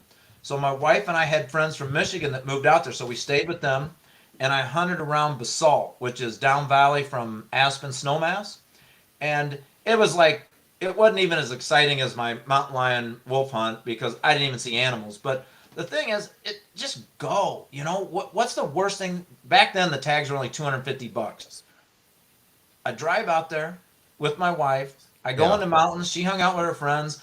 And I didn't have a damn clue what I was doing, but it sure as heck didn't stop me. So just go. And then in 2000, I went out. I have a cousin, Louie. My mom's older sister had another son, and we were both named after our grandfather. So we went out to Wyoming, and he actually shot a huge cow elk. We were staying out there with another cousin, and it was the first time in the year 2000 I hauled an elk off the mountain. And my cousin Louie, he's about 10 years older than me, and we hauled that thing off. It was a bitch of a drag. Wait a second. Your cousin who? My cousin Louie. Louie? Louie. Come on, you're making that up. How many My Louis? grandfather passed passed away in a blizzard on his farm. He got pinned between the truck, the milk truck, and a tractor. And my mom and her older sister, now my mom moved away to Southern Illinois, and her older sister stayed there and married a farmer. And they both named a kid after their dad. So we're both named after our grandfather. And we're 10, 11 hours apart. So it was never a problem. But he's Louie, and I was always Louis, because believe it or not, we had a cousin Lou. So it wasn't until I got up here in Michigan, everybody started calling me Lou. And then the Uncle Lou, but we've already hit that part of the show. So anyway, Louie and I missed the elk. It ran by and I shot, and then my cousin Louie pumped 4 rounds into that running elk, and it was incredible. And just watching it take the bullets, and there we were, standing there over a dead elk. We were in, what was it, Sandy Creek. We were on the backside of the Wind River Range, not far from Pinedale in Wyoming, and we had a cousin that lived on Lander. So every morning and every evening, we were driving around the base of the Red Desert and up into Lander and back. It was a 2-hour ride each way. And we were doing that every stinking day, in and out, and staying with cousin Jeff. And we hauled one out. It was pretty cool. And then in 2006, cousin Louie had a neighbor from Minnesota that moved out west, and he was living in Idaho. And we drove out to Idaho, and that was really an emotional trip, because days before that hunt, as a matter of fact, when I was on my way to Idaho, I was going through the Upper Peninsula of Michigan, and my brother had passed away that night in a car wreck. and I was off the grid, and the cops actually came out to our property and notified me, and anyway. So I had to turn around and go home, and all my cousins, cousin Louis, one of 8, his mom and dad, all his brothers and sisters, all showed up down in Southern Illinois. We buried my brother, and the reason I was going elk hunting with my cousin Louis was he lost his 18-year-old son in a motorcycle wreck on Easter that year. Oh my gosh! And so you want to talk about an emotional hunt? And I shot my elk. My only elk that I've taken was in 2006, and it was something else. So we hauled. His buddy Kenny shot one earlier, and we hauled that one off. And then I finally shot one near the end. It was around October 14th, and I finally got an elk. And man, to take those elk ivory teeth out for your first time is just something else. Yeah. Wow. That's wild. that is tragic, but like it's funny how sometimes those things come, like something meaningful and profound happens that kind of like you almost wonder like, if there's some divine intervention there or something. You know what I mean? Right. Yeah, it was. I'll never forget that, and going out there to really not bond. We were already tight, but I missed his son's funeral. I was busy working, and he said, "Let's go out to Kenny's elk hunting." I thought, wow, that's a hell of a way to get me a kitchen pass, Yeah, right. Yeah, absolutely. And so we went out there, had a great trip. We did another trip. Then my cousin Louis, he's a farmer, and he was doing custom combining, and he was rolling down to Texas and rolling up through the Dakotas and through Nebraska and all that. And in '08, cousin Womp, that was a guy living in Lander, he moved to McCook, Nebraska. So in 2008, we went to McCook. Cousin Louis was combining, and I went out there for a quick hunt, and I shot a huge mule deer doe with my muzzleloader. It was right when they made scoped muzzleloaders legal in Nebraska. Okay. And Womp really liked to get into the heavy drinking, and I've tipped a few. And Louis, he's just all around good guy. He'll have a few beers with you, but me and Womp stayed up pretty late solving the world problem. Next morning, nice brisk morning in November, and we're riding around the ranch. He had a buddy Larry out there, and we were riding around the ranch in the truck looking for mule deer. And when we first saw him, we saw him and we got out, and I got a shot and I missed. And to watch Womp dissect, he was a guide out west. There's a YouTube thing, man, it was like Mountain Man something. Womp was an interesting individual. He was about 6'7". His dad was a Whirlpool exec, very wealthy family, and Womp was he looked almost like a homeless guy out in Seattle. He just all he wanted to do was hunt.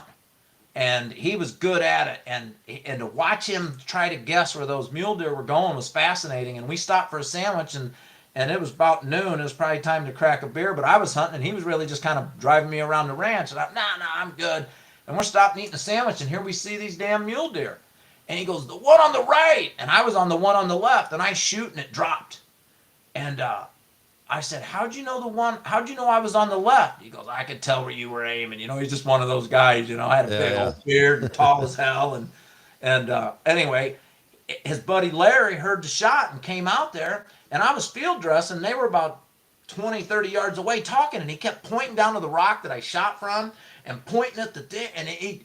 And Womp couldn't believe a damn muzzleloader dropped an elk, or it wasn't an elk, it was a mule deer. It was a doe mule deer. We guessed it at 250 pounds on the hoof because we weighed it at 180. Sure. And, yeah, they're big deer. And there, I looked down there, and they had a rangefinder, and they're snapping that rock where I shot from. And Womp just kept shaking his head. He goes, "No way." And I go, "How damn far was it?" And he goes, "Shut up, we're talking here." So finally they told me it was 200 yards from where they were standing. So I shot this thing uphill at 220 yards with a muzzleloader in Nebraska. And just dropped it. Lucky as hell. I'm not that good a shot, but it was fun. Lobbed it in there. I'm sure. Hey, it had a drop, right? Yeah, right. Absolutely. But let me ask you this: if you're shooting uphill, does it drop? Depends upon the angle of the dangle, maybe. Gravity will sink it to the ground at 32 feet per second squared. Right. And for you Canadians, that's 9.8 meters per second squared. I don't know how many Canadians we have watching, but if they do. But. I love the Canadians. Oh, what's not to love about our neighbors to the north? Eh? They're great. Hey. Well, we're so close to them, anyways. One thing that I think that we don't talk enough of, right, is our failures, our mistakes, something that we could do better. Do you have any hunting stories of that? Oh my gosh, 'Cause didn't I have- tell you I have about a million.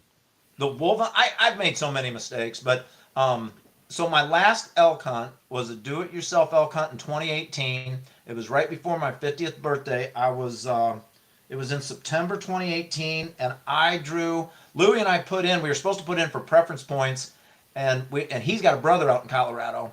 So, and I didn't stay with him, I stayed with somebody else, but I put in, and I said, what the hell, I'm just going to put in for the tag. I don't know why. We were going to put in for preference and go the next year. Well, I get the tag. So I was going to eat the tag, and finally, because August, September, October is our busy season with stealth strip. So finally, I told my wife, I got to go. I just have to go. So I jumped in the truck, drove out to Colorado. I actually stayed with a friend of my little brother's. My little brother's still alive, by the way. And he had a friend on a Aspen Canyon Creek or some crap, just over the divide. And so I was hell-bent. I had 4 days to hunt. Takes me 2 days to get there, 2 days to get back. Saw an old friend, saw my cousin Charlie, stayed with my little brother's buddy. And I get out there, and it was so funny because this guy had, Colorado went to legal weed state, right? So I put a post up on the Hunt Beast that Uncle Lou's going to go smoke an elk at the weed ranch, because that's where I was staying, at the weed ranch. So anyway, they had some little party the night before, and I showed up on a Sunday, and he set me up in the cabin. He goes, you can get to that public lane. You can just drive up our little road here and get in there. So it was Sunday afternoon, and I got settled in, and I drove my truck up the mountain, got the muzzle loader out, loaded it up, and when I stepped out of the truck, I almost stepped in bear crap. It was a big old, you could tell it was bear crap, and it was eating berries, and I'm like, holy cow, and it was fresh, Sure. And so it kind of gets you, now you guard up, you're alert now, and you got bear poop that fresh, and you almost stepped in it. So I get heading up this little draw, and I hear rustling in the pines. It was like a real steep draw, and I'm just kind of walking along the edge of it, and there's something made noise. Well, what are you thinking? You almost stepped in bear poop, 100 yards back. Right. So you're looking. All of a sudden, and I had an either sex elk tag. I could shoot a bull or a cow, but it had to be a legal bull. I think spikes were illegal. So I just wanted to fill the tag. I'm out there by myself. I'm 20 minutes from the truck. I hear rustling. I pull up, and everybody was saying, if you see a cow first, will you shoot it? I go, I don't know. I really don't know, but I'm a tag filler at heart. I don't know. I see this cow 20 minutes from the truck. The gun goes off. I missed. And I'm standing there with an empty muzzle loader. The cloud of smoke clears, and here's this big, beautiful bull that just posed. And I'm standing there with an empty muzzle loader. And that was the only shot I got on that trip. I did see a real nice bear a couple days later. I didn't have a bear tag. And so there's a failure story for you. I've failed a lot, but I was watching your guy from the Milwaukee Bucks the other day, and he said Jordan only won 6 rings, and he played like 15 years. Is it failure? Right. You want my answer to that? Yeah. It's failure. It's 100% failure. That is. I failed. Yeah. I mean, well, I guess, I don't know if we can compare apples to apples in this situation, but in that situation, the expectation is a championship. And when you don't get there, it's a failure. Now, there's a difference between failing. That doesn't mean that he's a failure, like him personally. Like he's not a failure. Like we're not failures as hunters. We have failures. We fail at times to complete the task, to finish the deal on a hunt. That's a failure, but that doesn't make us failures, and we can grow from those failures, right? I mean, everything is a stepping stone.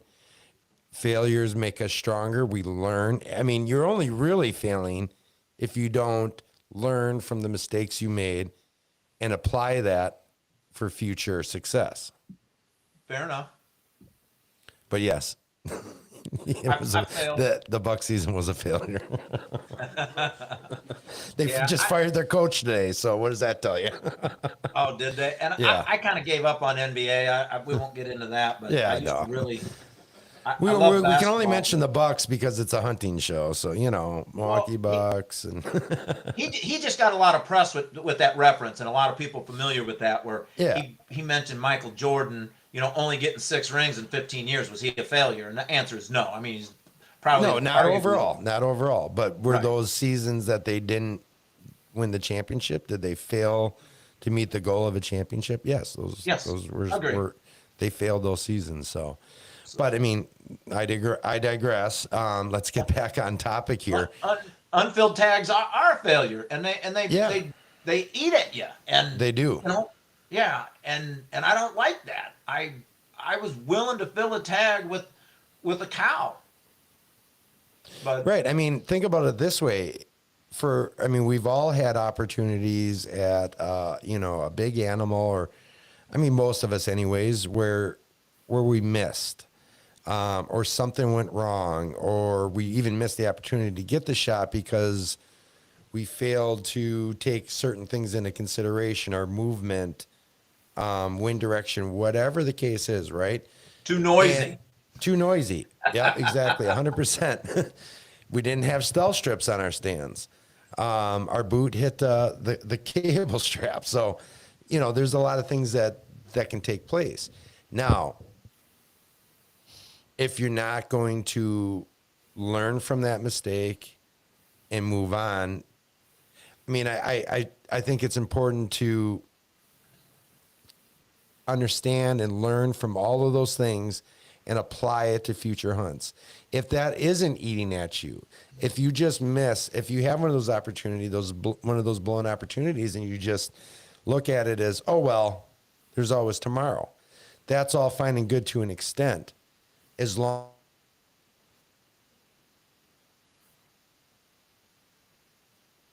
ones that I know I made a mistake. There's times we make mistakes and we don't even realize them, right? But it's the times that I know I should have done this. I should have slowed down here. I should have taken my time here. I should have taken the wind into consideration in this case. If you do those things, and that's always in the back of your head, that's how you're going to become a better hunter and an outdoorsman in general, in my opinion. Scott, do you ever notice though, if you overthink sometimes, and I hate to use the old word going in the zone, but I noticed many years ago when I'm out there, maybe even the viewers noticed it tonight. I'm fairly high energy, but when I'm out hunting, I wouldn't say I'm calm, I'm intense, but I'm quiet, I'm methodical, I'm focused, and sometimes I don't even think. I have a very bad habit, and I shouldn't admit this, but it's true. I force a lot of shots. And I've been so fortunate in clean misses and kills on stuff. Like my buddy Dan one time, he came into the forest to help me drag a deer out. And I said, you got to see this, man, because I couldn't even believe it. And I had kicked out the leaves. Every time the wind would blow or a crow would caw, I don't always walk. You walk and you stop and you scan. And so I had kicked out these leaves where I was standing on bare dirt. So I knew exactly where I was because it looked like a big-ass scrape. And this deer was moving, and I was really struggling to get it in the scope. And finally, I shoot, and it goes down, and I shot again and finished it off. And I walked up there, and I looked back, and I'm like, how the hell did that bullet get through that? How did I even make that shot? And sometimes you just don't know. What I'm saying is sometimes your instincts take over if you're not overthinking. And I've been fortunate to have that. And you can't train that. That's just something you have or you don't. Oh, I agree 100%. I've had plenty of deer that I've killed where I've actually surprised myself, and that was earlier on. And to the point that I actually felt overconfident, like to the point where I felt like I'm really good. If I'm aiming my weapon at this animal, it's going down. I can do this. I've taken shots at deer through timber and finding that one opening, just waiting for them, running full tilt and drop them and have them somersault and drop dead 10 feet from, the point of impact. I've done all those things. It wasn't until later on in life that I had a couple of those I took some marginal shots and I was unsuccessful, or I ended up wounding the deer, eventually finding them, and sometimes losing them, that I'm like, how much of that was luck? How much of that was, just being instinctive? Maybe some of both. But now, and it's not that I overthink it in the moment, not that I'm running through a checklist of things in my mind.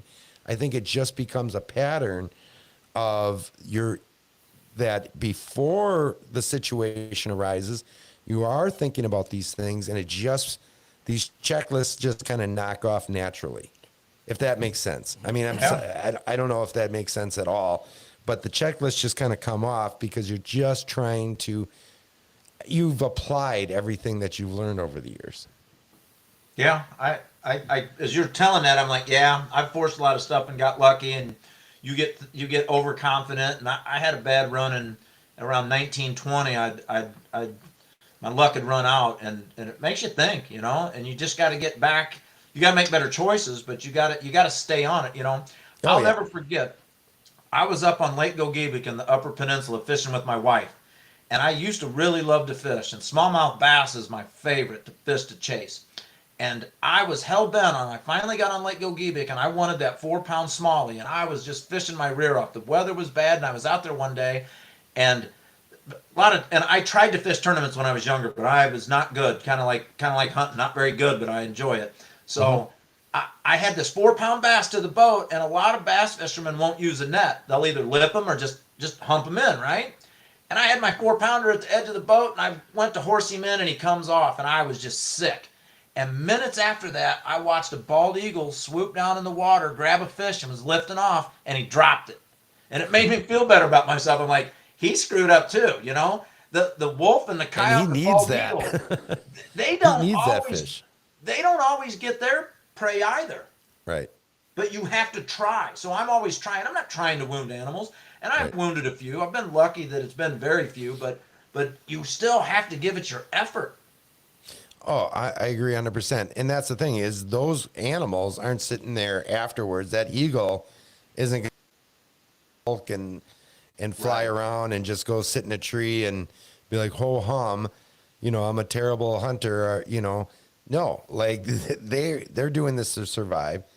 But I think there's something to be learned there too, and something that we can understand from that. And that is that you have to move on, apply that lesson, apply that loss, and move forward and just keep plugging away. Because if not, I mean, if you're just because I had that happen some years ago where I shot right underneath just this beautiful 10-point buck, probably 150-inch buck. And I just it just haunted me. And in fact, for years, anytime I'd come anywhere close to that area that I was hunting, I would constantly think about that. And I'm like, this is doing me no good. This is just eating me up inside. Like, I just got to move on. It was a clean miss. There was no wound or anything like that. And now it's like, okay, just the very next buck or the very next deer I killed, I think was actually a doe. I'm like, just take an extra second, breathe, settle that pin in and make the shot, and don't get overly worked up. And, mistakes happen. I mean, we're human. Right. Drew, you happy? We're sitting here talking about all our failures now. Oh, yeah. Yeah, because I have nothing but failures in my life. I'm literally a walking, talking failure. So I thought you were walking, talking, even Steven. Let's be real. Nah, you're I'm a he just got a turkey last Saturday. Drew,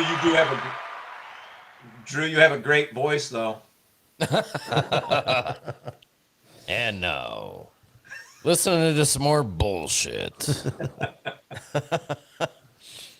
So, speaking of turkey hunting, have you been out this season yet, or? I have not. I bought the late season tag the other day. Our late season is May 6th to May 31st in Michigan, and I even think non-residents can get it. We have a guaranteed tag. I think non-residents, residents, you can get the 234 tag, which is statewide, May 6th to May 31st, all lands except private lands in ZZ, which is southern Michigan. So I've got my good friend Dan, his son Patrick, lives up in the Thumb now, and I said, I want to go turkey hunt the Thumb. I really, in the last 5 years, got out of turkey hunting. I used to kind of be a fanatic, spring rolled around and let's get after it. And I had a private piece up the road, and gosh, the turkeys almost got too easy. And then I started hunting the public, and the public was very frustrating, between the dog walkers and the bird watchers and the mushroom pickers and the other turkey hunters. Whoa, man, they schooled me around here. And so I haven't shot a turkey in a while. I haven't really put as much time into it, but I am going Saturday. I'm not going to get out in the morning. I got something to take care of in the morning. And then we'll see what happens there. I have till May 31st. Sure. And then on the following Saturday, I got invited out to New York. My daughter's in college there, and she's coming home. I'm going to pick her up on Tuesday the 16th. So I'm going to hunt Sunday and Monday morning in southern New York. And I'm really looking forward to that. You were saying that. That's really cool. Never turkey hunted out of state. It's only going to be 2 mornings.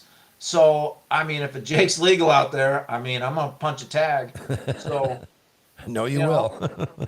So really when it comes to turkey hunting, I like to see them. I'm not good at calling. I'm not good at a lot of things. But I like to see them and try and get in front of them, make a scratch, and then I take the turkey call and I try to toss it quietly where I can't touch it. Because I think overcalling has probably saved more birds' lives than anything. Yeah, 100%. Absolutely. I agree with that wholeheartedly. So we'll see what happens because I feel rusty. And my brother got really good at turkey hunting. He'd go out in the woods. He'd set his decoys up. My older brother, he'd set his decoys up and he'd fall asleep. And he'd wake up and the turkey'd be in his decoys and he'd shoot it. And he'd say, you got to be patient. And so he started coming up hunting with me, and he shot a really good public land bird in 2006. He came up in the spring. That was the year before my elk hunt. And I hunted with him a couple of years before that, and I did it kind of my run and gun style. And one time we were walking around, and I almost got a shot at a bird that was flying, and I held off. And I'm not very reserved, but I'm like, no, that's not a good shot, and I didn't take it. And he goes, man, you think you can get into him, and maybe you can pull that crap with jakes and hens, because I had shot a lot of jakes and hens in the UP during the fall season. They're legal then. And, walk up, spread the flock. You know how they say in the fall, you bust the flock up, then you set down where you busted them up, and you call them back in. I thought, how ridiculous is this? Why can't you shoot one when you're busting them up? So I charge in there and pow, shoot one, and goes, there you go, bam. So he kept telling me that you can't do that with the toms. Well, that private piece I had up the road and even up north with my buddy Dan, we did a sneak and shoot, and I shot some pretty dang good toms sneaking up and shooting them in the face. And that was very satisfying. I wish Stevie could have been around to see that. In the face. In the face. Get him in the face. Yeah, turkey hunting, It's life. It is. I love it. Absolutely love it in the springtime. Drew and I both were able to punch tags this in the first 2 seasons here already, and I've got a tag coming up here in a few weeks, and gonna try to get after another one. But isn't it crazy though? Like with turkey hunting, like you can have some of the easiest turkey hunts ever. And then there's other times where you're just left scratching your head, can't figure out why the bird didn't do this or why it didn't do that. They get hung up. You can't make a move. They're super sketched out. They're not vocal. They are vocal. Would you agree that you've had quite a few of those kind of encounters? They are so blanking frustrating that I don't even feel bad about shooting them in the face because they deserve it. I have been so frustrated by turkeys. I mean, there is no easy turkey. You know what my favorite thing is when you tell somebody like, man, I got schooled by the turkeys or I didn't get a turkey. And then you're overheard by somebody that's never turkey hunted, but they saw a turkey when they were driving or they saw him in their neighbor's yard and they're like, how hard can that be to shoot a turkey? Right. Right. You hear the same thing with Right. deer. Oh, I get deer in my backyard all the time. They're just eating my hostas, and I can be sitting on my back porch. Well, there's a difference between city deer and wild deer. There's a difference between city turkey but I mean, seriously, there's times where it's like you put your decoys out, you give a few light calls, don't overcall, and they'll just come in on a string. And other times they're coming in and you're working them, and it's an hour of light calling and then not calling, and then you get a visual. I think you need to post the video of the first time that we had come in this last weekend, right? Yes, that was nuts. That's a perfect example of a turkey. It's coming in, right? And by the video that my brother is taking, right, you're waiting for the shot because this turkey is close. This time it's presenting, but I'm in a blind and I can't get a shot off. I mean, I think even in the video, if you were to post it, you even say like, can you shoot it? Can you move? No, I can't. I Right. can't move. Like, it's literally like 10 yards off to my left. My gun's already out the window. If I move this gun, it's done. It's over. Yeah, so He's gone. the situation was we were set up right on a roost, and they flew down out of the roost, and they headed, while they were roosted, there was a hen calling probably another 150 yards away, and she was just going, I mean, ballistic. I've never heard a hen To the call like point where that. I'm like Never. whispering over to him, I'm like, I don't even know, like if that's just another hunter, like just way over calling, right. But it sounded very real, and that doesn't mean that it wasn't a hunter, but it was just like so. And I don't want to sit there and compete with that, so I'm trying to finesse my calls a little bit while they're still in the tree, at least let them know where I am, where my hen is. And then let them make their decision. I'm not going to sit there and compete with this hen that is just yelping Nonstop. away. Nonstop. So lo and behold, they went that direction, and they went out to like the power line area and strutting and that because we were getting pictures on a trail camera. I'm like, yep, that's exactly where they went. Like, we just got to be patient. Well, lo and behold, I mean, we got in the blind around 5-ish or so in the morning. It was about 8, a little after 8 a.m. We got a gobble behind us, kind of over our left shoulder, and I spot the bird, and it starts working its way in. We just have a tom decoy and a hen out front, and it's quartering that direction, and I'm filming, and he's got the gun and out the window, and he's on a shooting stick just waiting. And we have the sides pulled down, so we're nice and dark because we are facing east in the morning. Not ideal for the sun coming in. And this turkey's coming in, and I'm just off to the side, and I'm filming. And I'm kind of telling him, okay, it's doing this, it's doing that. And it comes literally like right to the blind. It stops quartering to in front because I'm like, this is going to get intense here real quick. This bird is going to be about 8 feet in front of the blind, and it's going to be a point blank shot for you. This is going to be crazy because that's how it was. And then all of a sudden it got to our blind, and it came right along the back side of us and right behind the blind. I'm telling you, within 5 feet of the blind, it gobbled, and he jumped. He literally like jumped. It almost startled jumped out of my chair, and it starts drumming. Yep. And so I'm thinking it's going to now come around the other side. So I said, get ready. We're just trying to be really, really quiet. And it didn't. It just walked off. It did see the decoys, and this was a very big tom. He came in Huge. with a white head, just really fired up. Worked up. He was looking for love, but not looking to fight for that love. So he got himself behind some tree fall, and he would just gobble and gobble and gobble and go crazy. He wanted to pull that hen decoy over to him, but he did not want to interact with the tom decoy. So eventually, he meandered off, and we're like, wow, that was nuts. That was really intense. It was a blast. We're like, he was literally, we could have almost reached out the blind, Feet away. grabbed him by the neck and wrung his neck. But within 8 minutes, I said, I'm gonna lob out a quick 3-call cadence here, and then we're just gonna be done. We're just gonna sit tight, because we did hear some other gobbling way off to the distance in 2 different other locations. I'm like, they're around already. I mean, they're moving, and we'll just see what happens. And no sooner did I put the call down, and I'm like, there's a turkey right out there, and this is now off to the right, and not strutting. It was like, had I not seen this bird, it was going to walk right past us. 100%. If we would have never seen him. And he quick gets the gun out, and I'm trying to get the camera on it.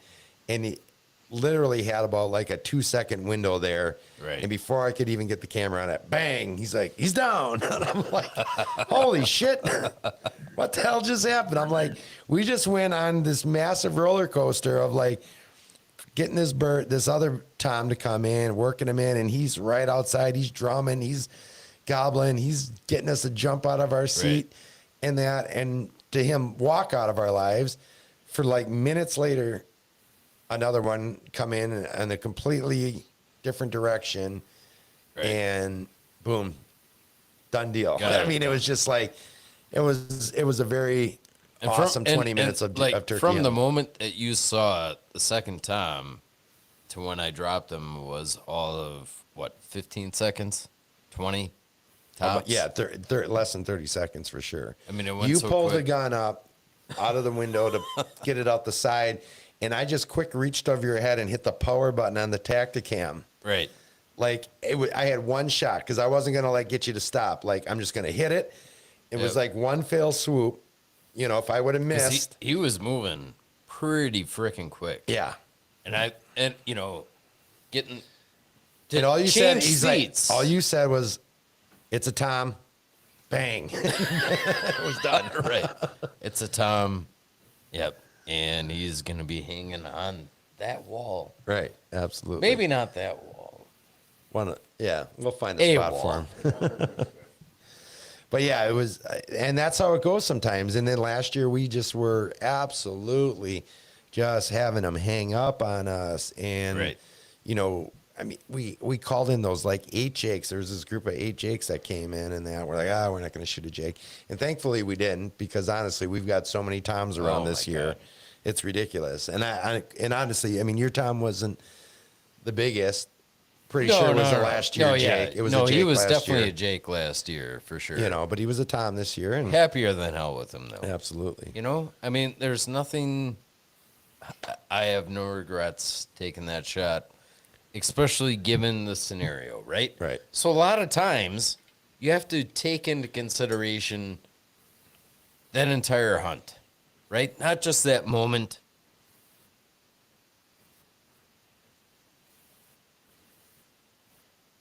I'm not pointing at a fork over there, but you know what I'm saying. You know, you have to honor that animal at that moment, right? Mm-hmm. And there's going to be certain instances that certain animal is going to pique your interest more than any other time, because if that turkey that I shot had come in earlier, I might have been a little bit more selective. But given the scenario of how it all played out, right? This big Tom, oh my God, he's coming in. He's literally like 10 feet away from the blind. I just can't get a shot to, hey, yeah, this one is jogging across the line. Just go and take him. Yeah. You know what I mean? Right. So that all makes it special. Yeah. Right? So there's always a hunt out there that makes it special regardless of the horns, how big the beard is, how big the, you know. If it's a cow bull or a elk, cow right, elk, yeah. right? It all makes a very important difference. Let's let our guests chime in. No, that was good. I enjoyed it. I am a bird in the hand is better than 2 in the bush guy. I will shoot a Jake, And I get it. We're supposed to respect wildlife, but I've been embarrassed by turkeys so many times. I am fine with shooting them in the face. Blasting that beak off. Yeah, I mean, yeah, they can be some of the easiest animals to hunt and some of the hardest animals to hunt all at the same time. Like anything. I mean, isn't it incredible sometimes how things just happen? You're like, wow, I didn't think I was going to see anything tonight. And then you get two, or, not two turkeys, but, two deer. I mean, my gosh. Right. Yeah. Organic. Right? How it Organic. It happens Just organically. like Stealth Outdoors. So how long do you torture your viewers? Well, yeah, We're at that point. yeah, we're getting to be probably at that point, and we're going to be having you back on here the next time you're over here in Wisconsin. We're going to make some damn sausages. You're going to come over here on the ferry. I'll pick you up personally. Oh, look at that! And we're going to make some frickin' sausages. I'm good with that. Yeah, I'm good with that. You're good with that. I'm good with that. This guy over here, he's good with that. Everybody, I think everybody's good with that. Is there anything else you want to touch on real quick? Or, I mean, obviously we want to save some for the next show, but Yeah, that's fine. I was gonna end with I just looked at the clock, and I mean, I think I'm good, but I was gonna end with. You never have a favorite hunt, There's so many great hunts. Yeah. But there was one I just always enjoy talking about, and I could get to it in 5 minutes, or we can save it. no, go ahead. So, Go ahead. our gun season in Michigan is November 15th. Doesn't matter if it's Saturday or Monday or Tuesday. So, and Sure. so it's kind of tradition. It's a big thing up northern Michigan. We hunt here on National Forest. My good buddy Dan, he puts on a great deer camp. He borders the forest. There's some private land around there to hunt. I enjoy spending my day walking the forest, but I was on my way up there one time and he called me. And this is back around 2009, 2010. His son was just to the age where he could hunt legally. It used to be, not now it's pretty much it's up to the parents. But anyway, he was going to go hunt on private land with the farmer's kid that had promised him, when you get so-and-so age, you can come hunt with us in the McIntyre. They got other private pieces named. Well, then they started this crap, we don't have a chair for you in this blind. He's a kid, and so they pimped him. So Dan calls me up and he says, hey, are you coming up? And I was going up to stay with my neighbor, and I said, yeah, I'm coming up. He goes, I got a favor to ask. Yeah, he said, would you sit with Patrick at the farmhouse in a so-and-so blind? I said, absolutely. So I'm sitting with Patrick. I've learned to call him Patrick the Killer. So Patrick and I are sitting in the blind on private land, and I'm not very good at sitting in a blind, but I'll do it. I don't have anything against blinds. And we start seeing deer come along, and a coyote came along, and I'm like, take a shot at that coyote. There was a deer back about 400 yards. I'm like, take a shot at that deer back there. And it probably wasn't the best thing to do, but just getting them involved. I knew he wasn't going to hit that deer at 400 yards, and who'd give a crap if he hit the coyote or not, right? So Yeah. all of a sudden, we see a good buck for up in that area. And it was about 400 yards away. Actually, it's probably closer than that doe I told him to shoot at.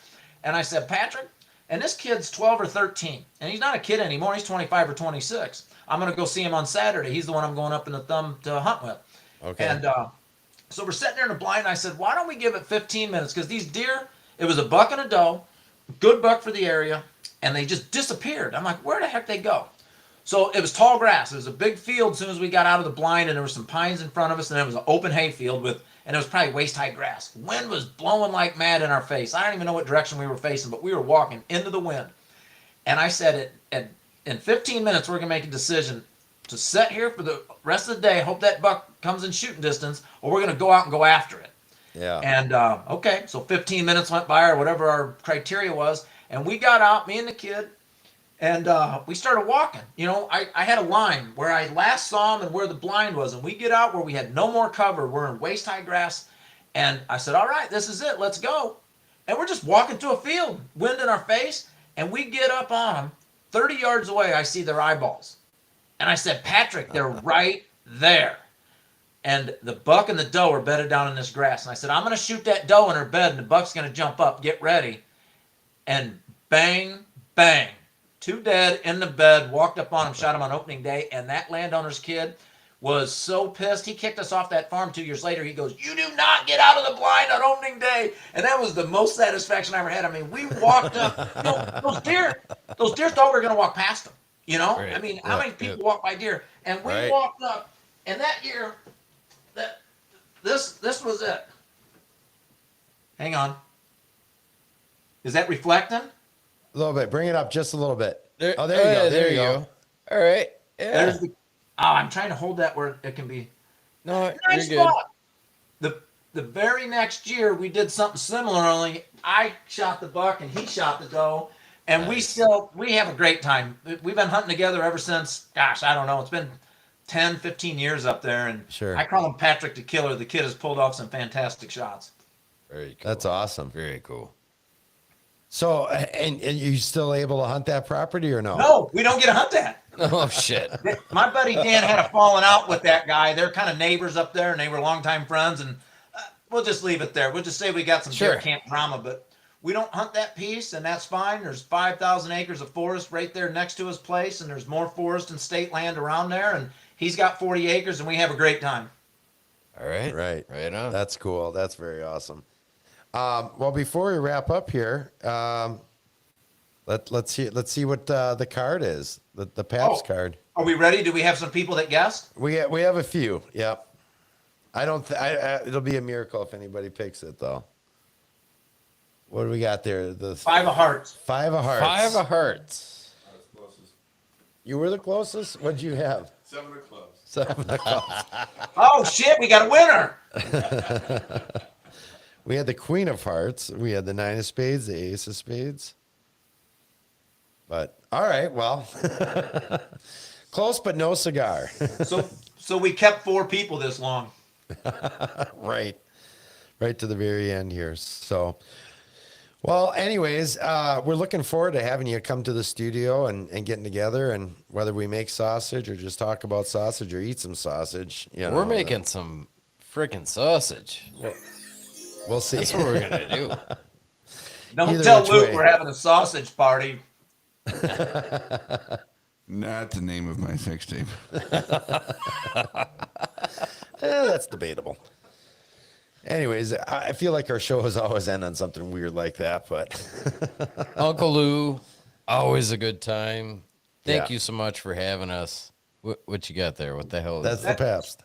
Stealth strips. Oh, there's the Oh, the there you strip go. on there. Yeah, all right. Right on. Excellent. Yeah, thanks a lot for taking some time out of your schedule, and I mean, and that's what's crazy is you're East Coast time, so you're approaching 11 o'clock at night, buddy. So happy survive. Friday to you. I'll survive. I think that last beer was starting to taste like he's not going to work tomorrow. Gotta go to work. America needs their stealth strips. Yes, Yeah, absolutely. yes, Yep. indeed. Yeah, it won't be long before the season starts. Everybody's got to get their stands ready and prep for the upcoming season here. So, but again, we want to thank you for joining us and taking some time with us. We look forward to seeing you here in the near future and talking to you some more. So with that said, till next time, guys, thanks for tuning in, and always outdoors. Always. Thanks for having me. See you, Lou. Thanks for having me.